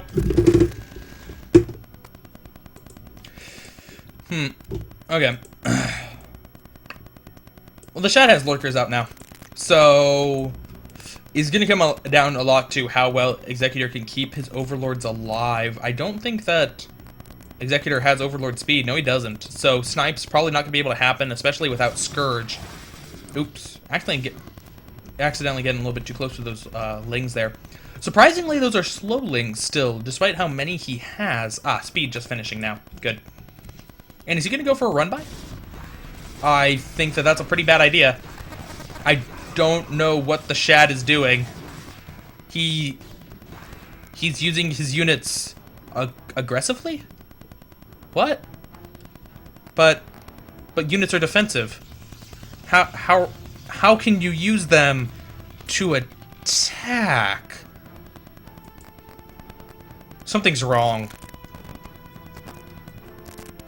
I'm so confused, man. How he's taking his units and then he's like sending them at his opponent and then inflicting damage on his opponent. That's so weird. And he's doing it like when he might not absolutely win. That's the weirdest thing. Huh. Alright. Anyway, the Shad, now remembering how to properly play StarCraft, he's gonna retreat away. Good. Bloodshed is so messy. Ooh, actually he's gonna go for a backstab. And this backstab might be pretty effective. That's a lot of speedlings to try to get the run by. But no, going to come back around and kind of engage, kind of not engage. He really had a hard time making up his mind, but Storm's made up his mind for him. And he's going to lose a lot of stuff in retreat.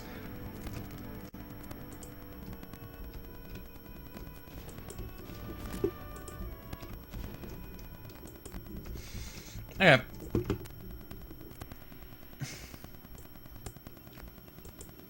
Kind of interesting you built a pylon here. Not exactly sure what that's for. Maybe for spotting? Like overlords coming in? Not exactly sure. Anyway, the Executor is going to send his entire army up to attack an expo that doesn't exist. Because that's just what he does, baby. And the Shad is going to have his units in a pretty good position to counterattack if the Executor isn't aware of this. He's doing a pretty good job of separating the two forces, and is now coming in. The Executor does not have his units in a good position at all. He's going to lose some of them, and then the Shad's going to back off so that he can somewhat engage this army.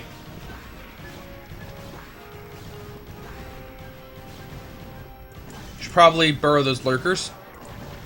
I hear lurkers do more damage when they are underground. But okay, that's fine.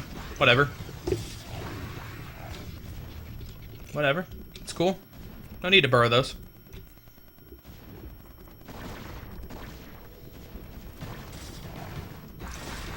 And the Shad's actually going in for another attack now. He's going to have a hard time getting anything done because there's still a pretty big Protoss force behind him. He's just going to get surrounded. Even if he tries to retreat with the Hydralisk, it's just storms in the back are going to eat him alive. These Lurkers, though, are doing a very nice amount of damage to the units coming in. Storm going down, but it's on the Hydralisk, not the Lurkers. And the two Templar get sniped. So the Shad's going to be able to clean that attack up, or the counterattack up from Executor. And he's still in an okay position to try to put pressure on him. Now, this is going to be Executor's fourth base. Will those cannons be enough to hold? Not the ones that have just morphed, but oh, it looks like he's not going to quite have enough time to get those ones in. Oh, so close. Oh, but the Hydralisk not attacking? Okay, the Hydralisk now attacking. So the cannons will go down. Units coming in from the backside. That should be enough to clean up the attack. He's going to at least keep the Nexus alive, which is good. So, 4 base Protoss versus 3 base Zerg once again. And Executor has been doing it against pretty good people. Dragon and Choosy are very talented Zergs. The Shad, well, he's on LRM, so he's at least pretty talented. Not quite as well known as the other ones, but still.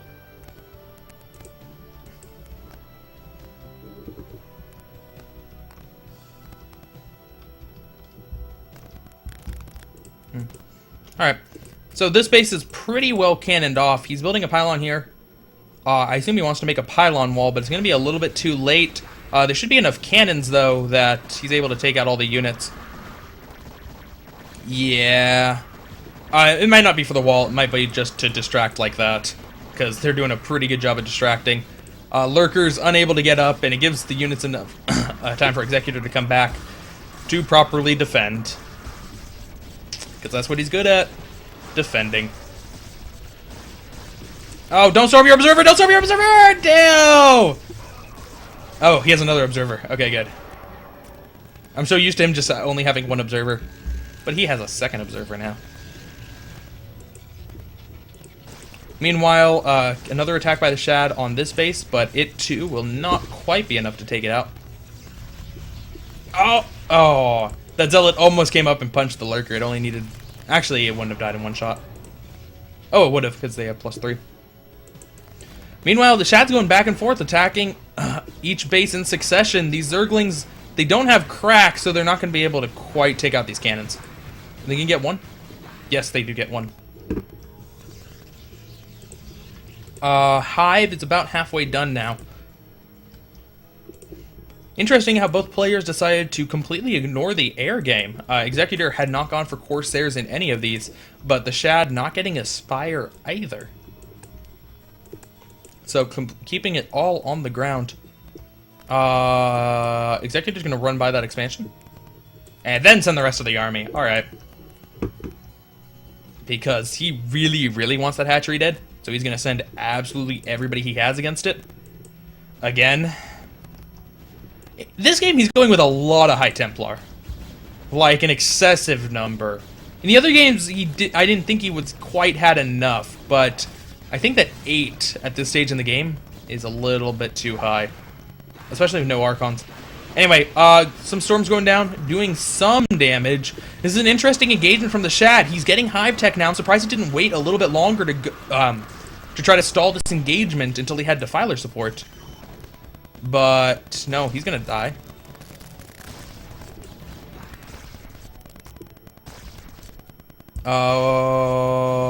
Okay. I couldn't find the observer. There it is. So, still 4 base versus 3. There's the Defiler mount for the Shad. I definitely think he would have been better off just accepting the fact that this was going to go down and not throwing away all of his units like that. Especially against an army that's so goon heavy. He would have been a lot better off just waiting for the Defilers to come out.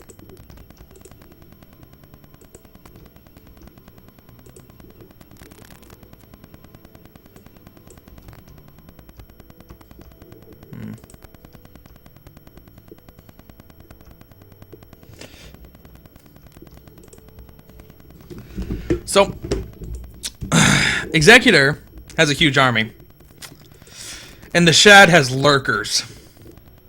Therefore, nothing can be done. There is no way to make this game progress any farther. And now both players will sit. Executor's A key is broken. He really just does not want to engage lurkers when his units might take multiple shots from each. Rather just play it slow, man. Doesn't even want to like risk it and like try to storm them. No, that's living way too close to the edge. Just gotta sit here and expand 3 more times. There's 1 expansion. It's now 5 base Protoss versus 3 base Zerg. The Red Clan had something very important to say, but I do not know what it is. Maybe it was about how to attack a Zerg when he has 76 supply and you're maxed.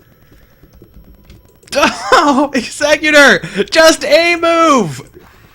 A move! It doesn't matter that it's a choke, it doesn't matter he's Defilers, you have enough shit to just kill him!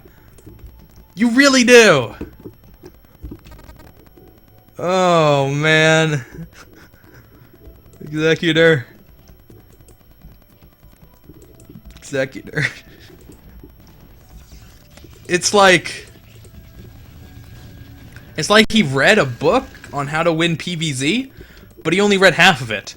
So he knows how to like do really, really good stuff in the beginning of the game, and then it's like, okay, I should get a big army and then move out with the army, then expand. And then I should move out with the army, and then I should expand.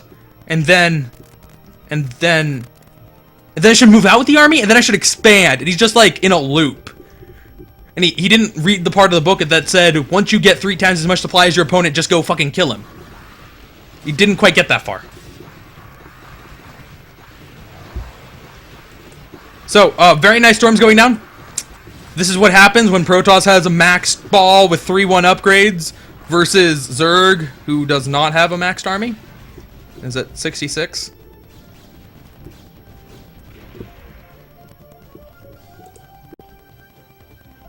Oh, man. The Shad does not have good upgrades either. He's at 0-2 for the Lings. Going for a counterattack, but getting the Swarm down. Actually, pretty good timing with the Swarm. Storm going down. He could have actually killed off all the Zerglings if he had done it just a hair second sooner. But he had 2 Storms, excuse me. So, all the Lings are dead except for those 2, I believe. It's kind of hard to tell. But Executor needs to pull back his entire army to go kill those 2 Lings. Because that's what the Executor does. I bet he wants me to call him an Executor. But that's too many syllables. So it's Executor.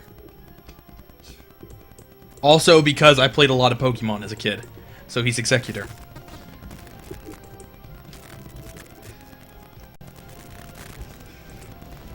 Okay, so the Shad has an army on Executor's half of the map. So, fuck it, let's send everybody to go kill it. because he'd really feel silly if that army actually did damage. So just gonna play safe, not sorry. Is he actually gonna lose the Nexus? No, he's not actually gonna lose the Nexus. And now there's 5 lings on that side of the map. Send the entire army after those 5 lings. Do it. Do it. I know you want it. Oh yeah, he's turning. He's sending his entire army after 3 lings. Oh, is he actually turning back? Oh, that's good. Okay. He realizes that he has enough cannons here to deal with 3 lings. Oh, Executor, man. You're making it really hard to stay positive. 200 supply versus 76. There's not even a good SimCity here. Like, this is pretty good, but there's only 2 Sunkens. Like, seriously. Just A move. Just A move, man. I could A move for you. It'd be easy, man. Is he throwing robos down at his... No, okay. He hasn't quite gotten to the part where he throws down robos. He is at the part where he gets 10k minerals, 9k minerals, and throws down... Oh, hey, there's the robo. Okay, we're at the part where he throws down robos. Because he needs them Reavers to defend. He doesn't quite have the supply to swing Reavers yet. But man, as soon as like one of his units accidentally dies, because he stormed his own unit, because it's not as if the Shad's gonna kill any of them, boom, he's gonna be right there to build a Reaver. So, 2 Ultralisks, send your entire army at it. Because that's what Executor does.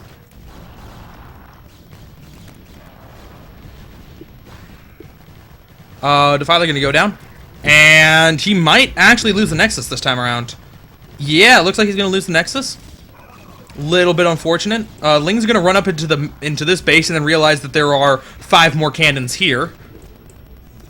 The Shad's like, oh man, I'm gonna punish the Executor for being greedy, and he's like, nope! No one would ever call the Executor greedy.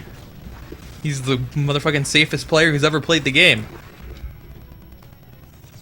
So, I'll rebuild the Nexus, and start rebuilding cannons. That's what you do when you have 11k. Shad does not have 11k. Significantly less, in fact.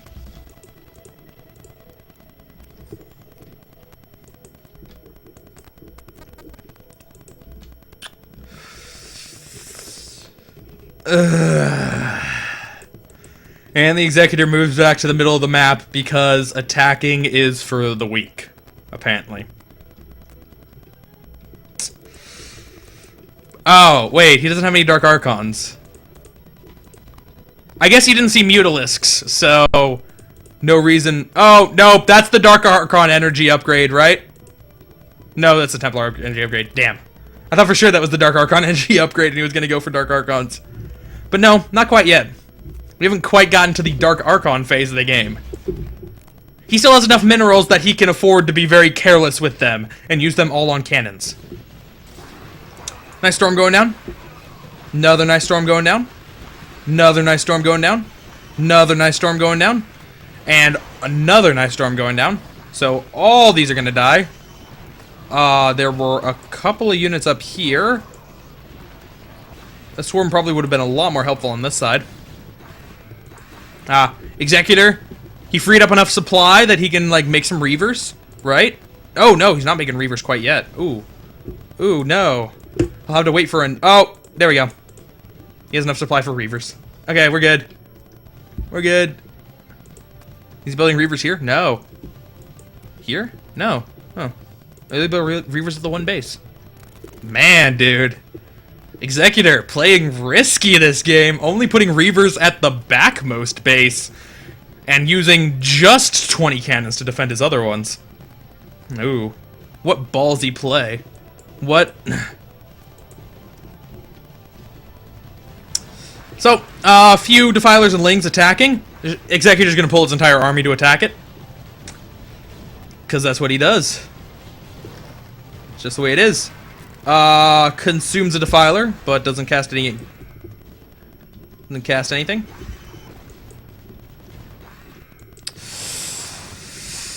So Executor has 4 times the supply.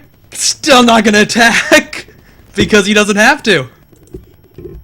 Because he motherfucking doesn't have to. Dude, I'm starting to think he's like stalling, waiting for somebody from IWL to come.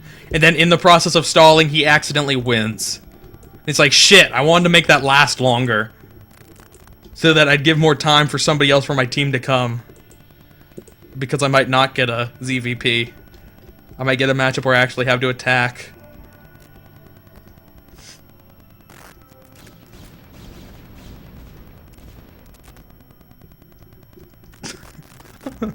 Okay. So, attack on this expansion. No Defiler, so it's not going to work at all. Does not stop the Executor from bringing back his entire army.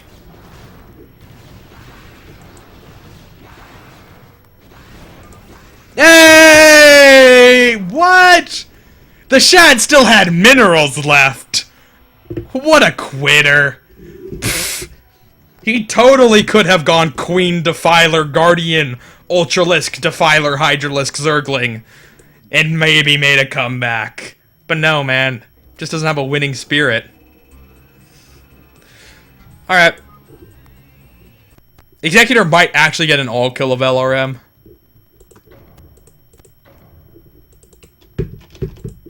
That'd be ridiculous. Last map. No, I don't know if it's last map. Possibly last map. Who is LRM gonna send? It's gonna be a Zerg. Oh, hey, look, a Zerg. What do you know? No one? What? Really?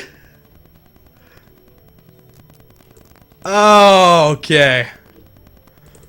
Okay, man.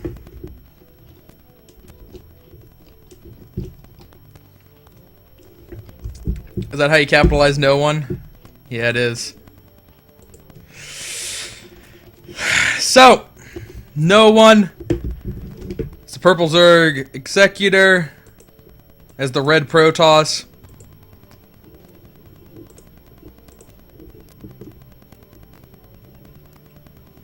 Okay, time out for a second as I go turn on a light because it has become dark where I live all of a sudden.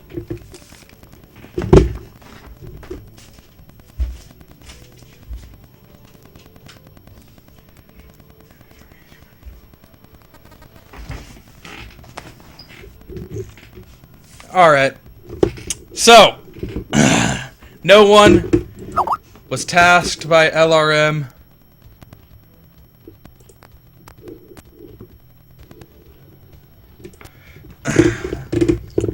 no one was tasked by LRM to attempt to get the reverse all kill against IWL. Maybe he only needed to win one. Maybe IWL was the only player. I do not know.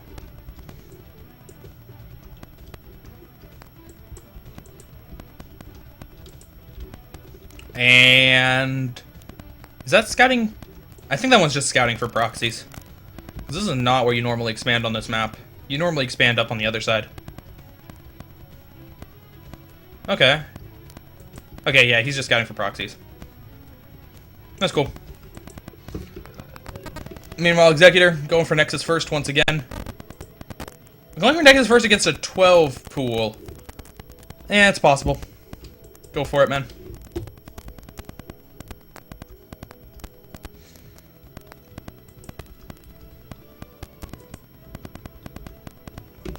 Okay.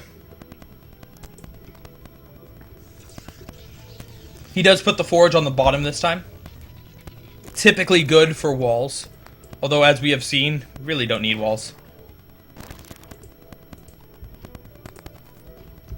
And oh, no one's cheesing.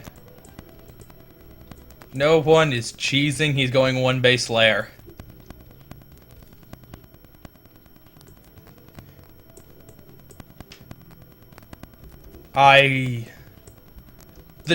The probe left. It didn't see the lair. What do you do off of one base layer?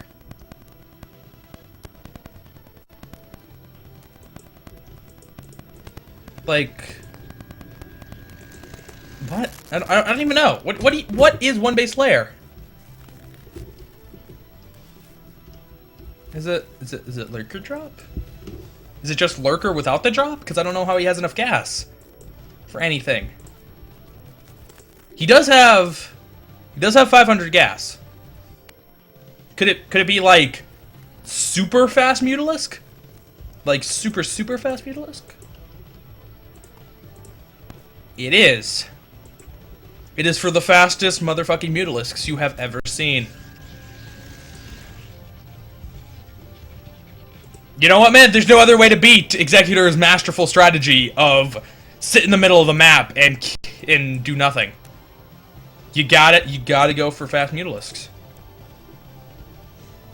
He's not gonna build cannons in his base because it's not the 20-minute mark yet. So you can sneak in the Mutalisks. Now, are you probably just gonna die to Zealots? Because he's gonna build 7 fast Zealots and then just ignore the Mutalisks? Probably. But maybe not.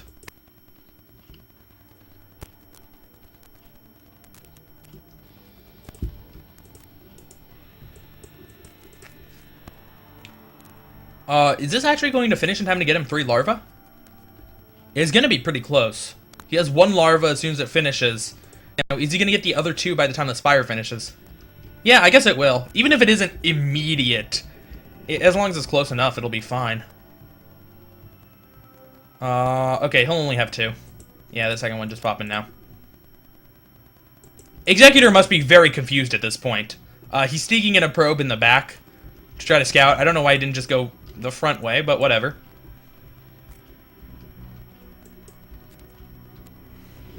But he's gonna scout those. He's gonna see those Mutalisks pop. Okay, he did get far enough to see the Spire, so he knows weird Mutalisk play is coming. He does not. He needs to throw down the pylon here to be able to get the cannons in. He only has 1 cannon in his main. He should probably build 2 more.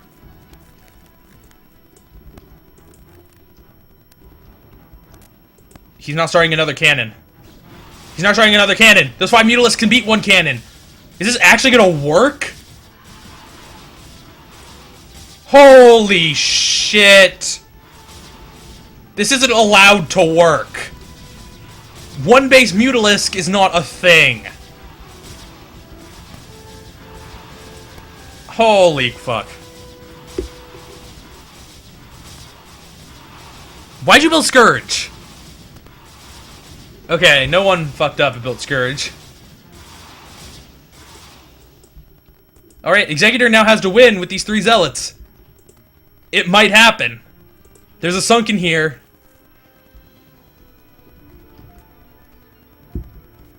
I mean, if they come in down this way, they can definitely take out that base. But he hasn't even scouted that base yet. Okay, this probe should see it. Yeah, he'll certainly see the creep. So he knows about that base being up. But no, that Sunken's gonna be enough. He's not gonna die to Zealots. And now these Mutalisks are just gonna try to pick off some fringe stuff. Is there really only 1 cannon? That's the only cannon! That's the only cannon! Oh, really? This... Really? Alright, man. I guess that's the counter to Executor style. Why did he build a shuttle? I have no idea why he built a shuttle. Cancels the Templar Archives. Still trying to build cannons, but now can't mine. At all. And it's not because he doesn't have minerals this time. It's because Mutalisks took out all of his cannons. Because he got too greedy.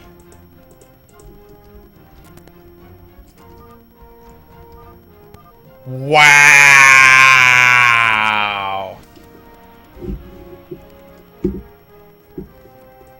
Alright, man. No one only needs 3 more wins.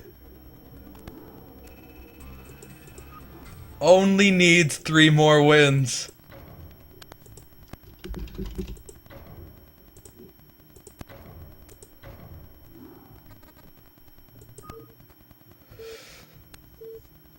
I can't believe out of all the fucking people, no one's the one who actually managed to beat him's EVP. Alright. So. Boom. Oops. Need the capital L. IWL Boom. The first Terran of the day. Spawning right side. LRM no one as the white Zerg. Spawning left side. I imagine he will not do that same thing. I don't think one base Mutalisk actually works versus Terran.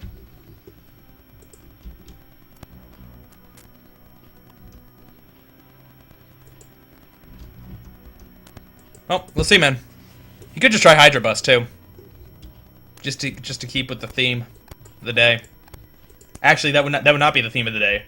The theme of the day would be go sit in the middle of the map with 100 lurkers, and just like okay, he's gonna do what Executor did, but with Zerg, and he's gonna like bury defilers and lurkers in the middle of the map, and then siege tanks are just gonna start sieging them, and then no one's gonna have the timing perfectly to pop up with the defiler, eat a Zergling, cast swarm again, and then duck back down before the siege tank can actually fire, and it's just gonna be like permanent stalemate in the middle of the map.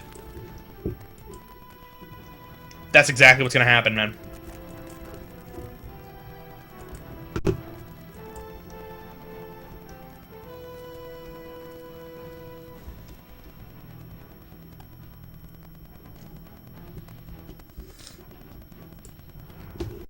Okay, so, looks like no one's going for... Oh. He went for a 12 hatch and then threw down the extractor. So he's doing something cheesy. Cause that's not normal. Lurker drop. I'm feeling lurker drop. I'm really feeling lurker drop.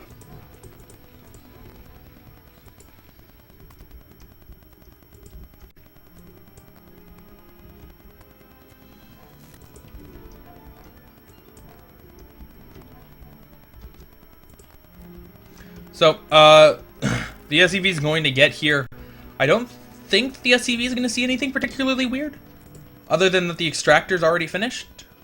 But I don't think that that's I don't think that that's that far off. I don't think that he realizes how much gas Zerg has at the moment. He does see that the spawning pool isn't very far along, so he could throw down a bunker if he really wanted to be annoying. But he's not continuing marine production. Yeah, he looks like he just wants to go for fast expansion himself.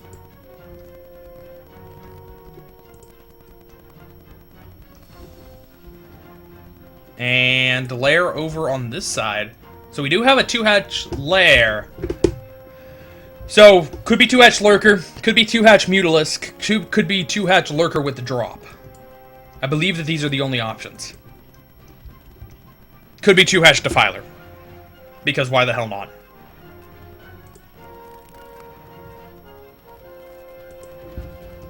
Anyway, throws down the sunken really quickly because he realizes that his opponent can see what he's doing. Meanwhile, it looks like Boom's going to be going for 2 racks and then Academy. No, eBay. So it's going to be +1. He's going to go. He's going to go for the fast +1, get up to 5 racks, and then go for probably for a late game mech transition. No one was explaining to me about how much he hates when Terrans do that, because it is unstoppable. Will no one be able to cheese the unstoppable? We will find out. Okay, the Hydralisk Den isn't down, so it's gonna be a Spire. So it's gonna be 2-hatch Mutalisk. Even more economic than what he went for last game. Now, Boom did delay his Academy a little bit because he went for the faster eBay. So he should still be able to get 1 upgrade out, but the other upgrade's going to be slightly slower than it would be otherwise.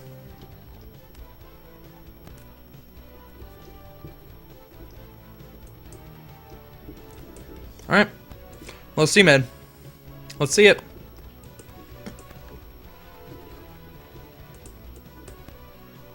Does an Academy actually take as long as a Spire? No. It's going to beat the Spire by just a little bit. But, yeah, he's only going to have 1 upgrade just very, very barely done by the time the Mutalisks get there. So the Mutalisks are going to have a good amount of time where he doesn't have to deal with stimmed Marines. Or they don't have to deal with stimmed Marines. Possibly non-ranged Marines, but most go for... Oh, he's going to go for stim first. Interesting. Stim is a little bit more risky because if you go for the earlier stim, you don't have the medics to keep replenishing your Mutalisk or your Marines' health. And stim requires you to be a lot more on the ball than range does. No one getting +1 air weapons. Alright. So, he's going to be pretty all in with these Mutalisks. He just wants to pound the turret into submission. There's really no other reason to get +1. And getting a third expansion.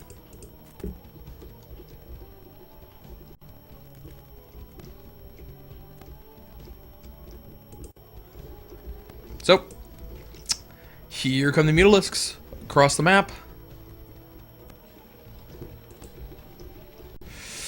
And is Stim just did finish. So yeah, he got one upgrade out just in time. Range still has a ways to go. And no one targeting the SCV for unknown reasons. He'd be a lot better off attacking these.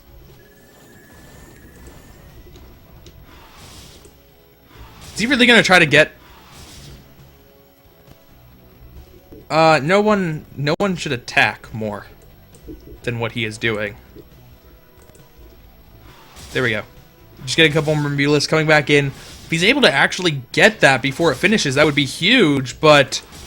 Why is Boom not stopping this? Boom, what are you doing? Kill him! Okay, gonna chase the Mutalisks away a little bit. Oh, it's actually getting pretty close. He's bringing a SCV to repair. And the Marines should delay this long enough. Yeah, the Marines are just barely gonna delay it long enough for the +1 to finish. No one's still going to take it out, though. It prevents turret construction, at least. But really, the big price he was looking for was stopping the +1 from finishing. Ooh, he managed to get 2 last-minute turrets down just before the eBay died. He could actually focus on that academy pretty easily. It's already mostly dead just by the splash from the eBay. Force him to wait a while before he's able to rebuild medics.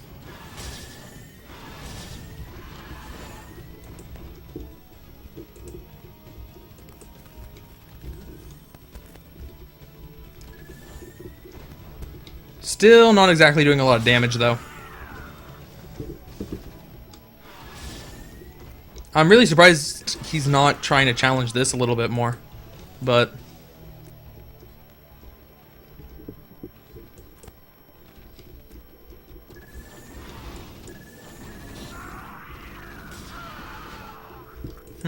Okay, so turret goes down. He's going to be able to at least attack the Marines.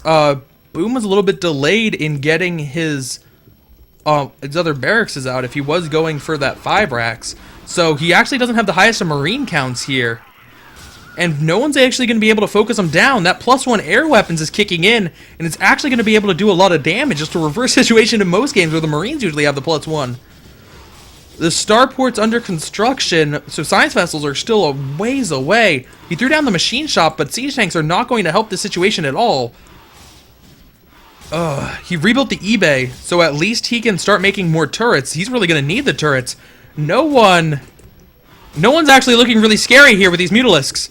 He has another whole pack of Mutalisks out here, too, for if these ones were to ever go down. And his Mutalisk micro isn't that bad this game. It's pretty good, in fact. What is going on? What is this madness?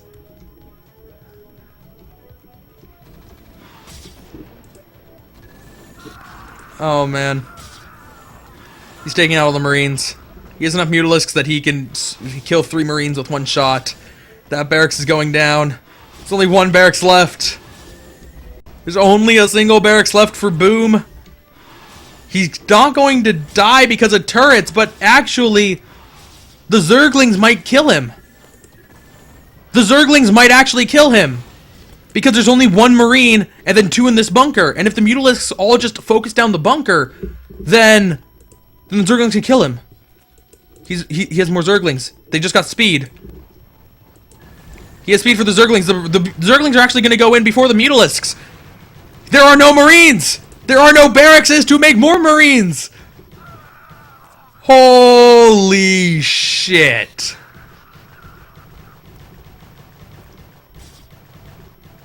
No one? No one's good at this game? I did not know this.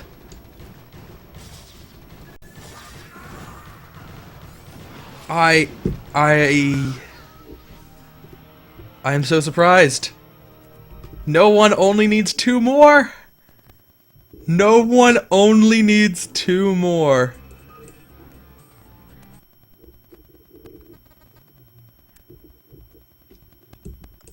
All right. Game number 6. Wait. Was Towcross a map? Oh, right, we didn't get as far as Towcross last time. Alright. So. IWL... Oops. Gag. As the Teal Terran. Versus LRM's hero, No One. As the Brown Zerg. Alright, let's see it again, man. 2 Mutalisk. Will it work versus Gag?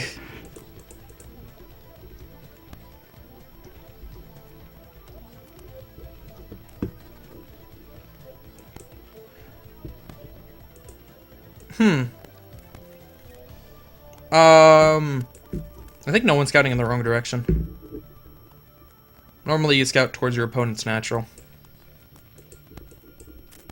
Whatever. Not terribly important.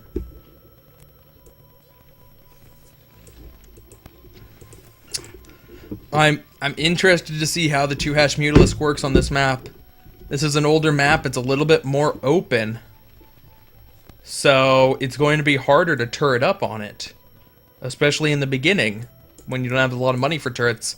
It's hard to get them in just the right place to defend. And the natural doesn't have a good spot to throw down a good number of turrets, so it might be pretty good for this map.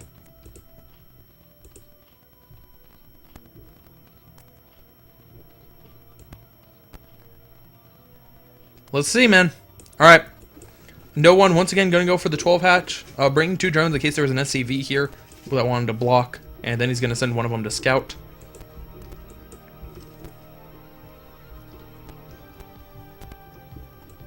Interesting. Gag scouting down in this direction looking for the Overlord. And then heads away, assuming that if no one was here, then he'd scout towards the natural. But got faked out.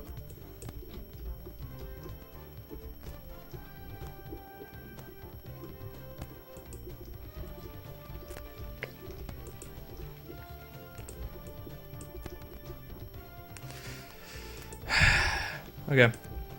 So, no one's going to scout it out. Not seeing anything particularly interesting. Gag still hasn't realized that No One 12 hatched. If he had scouted in the right direction originally, then he might have had the option to throw down a bunker. At least try to put a little bit of pressure on. But now it's certainly too late. The spawning pool getting pretty close to completion.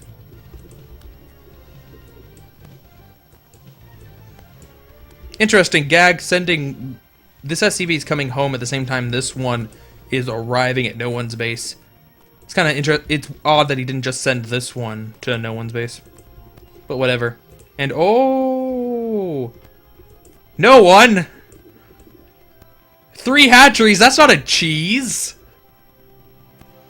What are you doing? No One! Are you gonna try to actually play this straight up? Were you so emboldened by your success with Mutalisks last game that you figured like, it doesn't matter if he has range. It doesn't matter if he has twice as many Marines as he did before, I can still take him.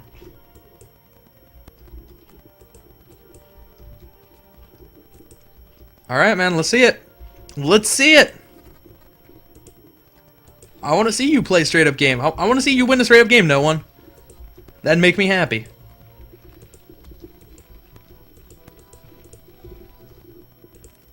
Meanwhile, Gag's doing the same build that that the other Terran? What was the other Terran's name? Man, I've been casting for too long. His name? It was something short. Like funny or fluff. But it wasn't either of those. Boom! There it was. Okay, yeah, like Boom. He is doing the same build that Boom is doing. That took way too long to say.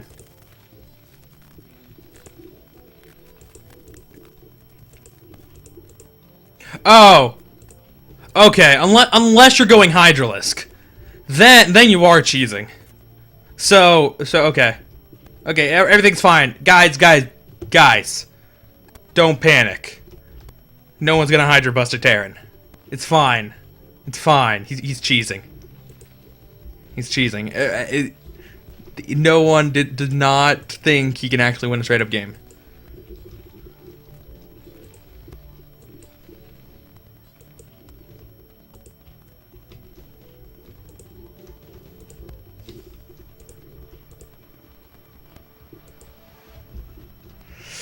Alright, so I'm gonna go for a Hydra bust. Or a Hydra attack. I don't know if you call it a bust if there's really not a wall up front. But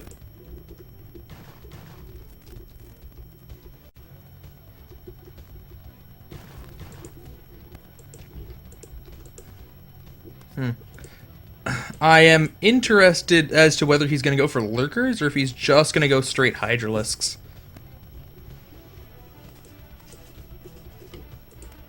He already got the Hydralisk range upgrade. I assume speed starts now. There we go. Just need that last turn to bring the minerals there. So if he hasn't gotten the lurker upgrade yet, I assume that it's just going to be straight Hydralisks. And gonna try to break this. There is one bunker throw down, but bunkers are not very good versus Hydralisks.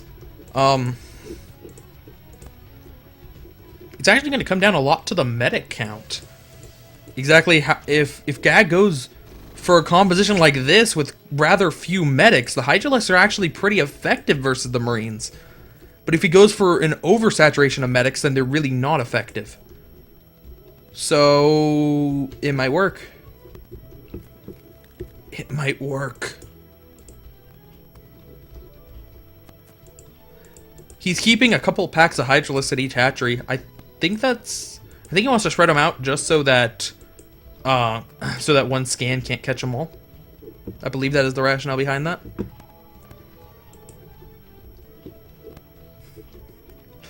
Alright. So, here comes the force. There is a single sunken down, but no one's going to run out in front of it. So it won't make a difference in the attack. Does no one have enough stuff? It's going to be close, but I think no one's actually going to be able to crush this. Alright. Gag's going to be forced to retreat. He's actually going to lose some forces on the way out. He might... Ooh, if he loses all three of those medics, that'd be huge.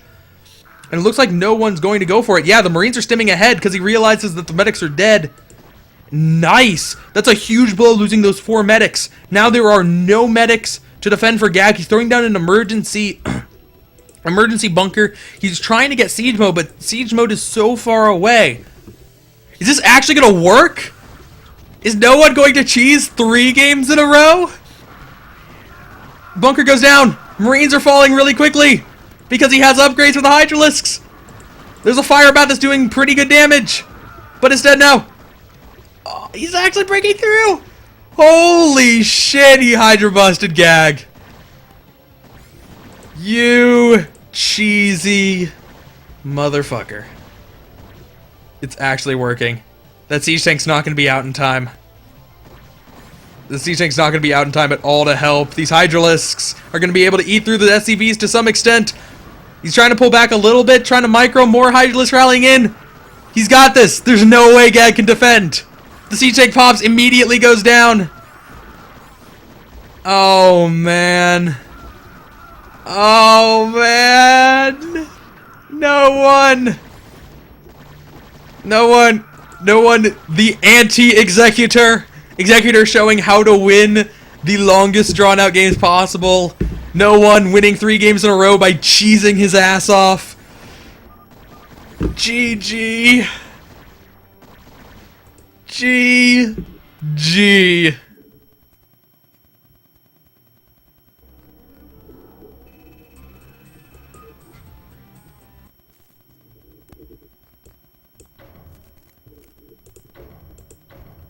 Alright. The last game. Is no one actually gonna pull this off? Wait. Wait. Jade was already played. Neither of these are no one. No one got a walkover in the last set. No one actually did it. Oh, that's great, man. No one all killed IWL. LRM wins 3-3 with the walkover. Oh, beautiful. Beautiful. Well, that's it for casting today. LRM takes it. LRM takes it, man. Well, thanks for watching. Thanks to the sponsors. Twitch TV primarily, but also the individual sponsors, Nerbopolis and Prowler. Thanks to the organizer, Awa. And thanks to everybody for watching. I'm doing a lot of casting. Because I still have Gambit Cup on Sunday. And I've got ISL tomorrow. And I agreed to cast NB's Clan League game. For IC Cup Clan League. So I'll also be casting that. Yeah, so if you want to watch me this weekend, there's a lot of me to watch. Thanks, everybody. Bye.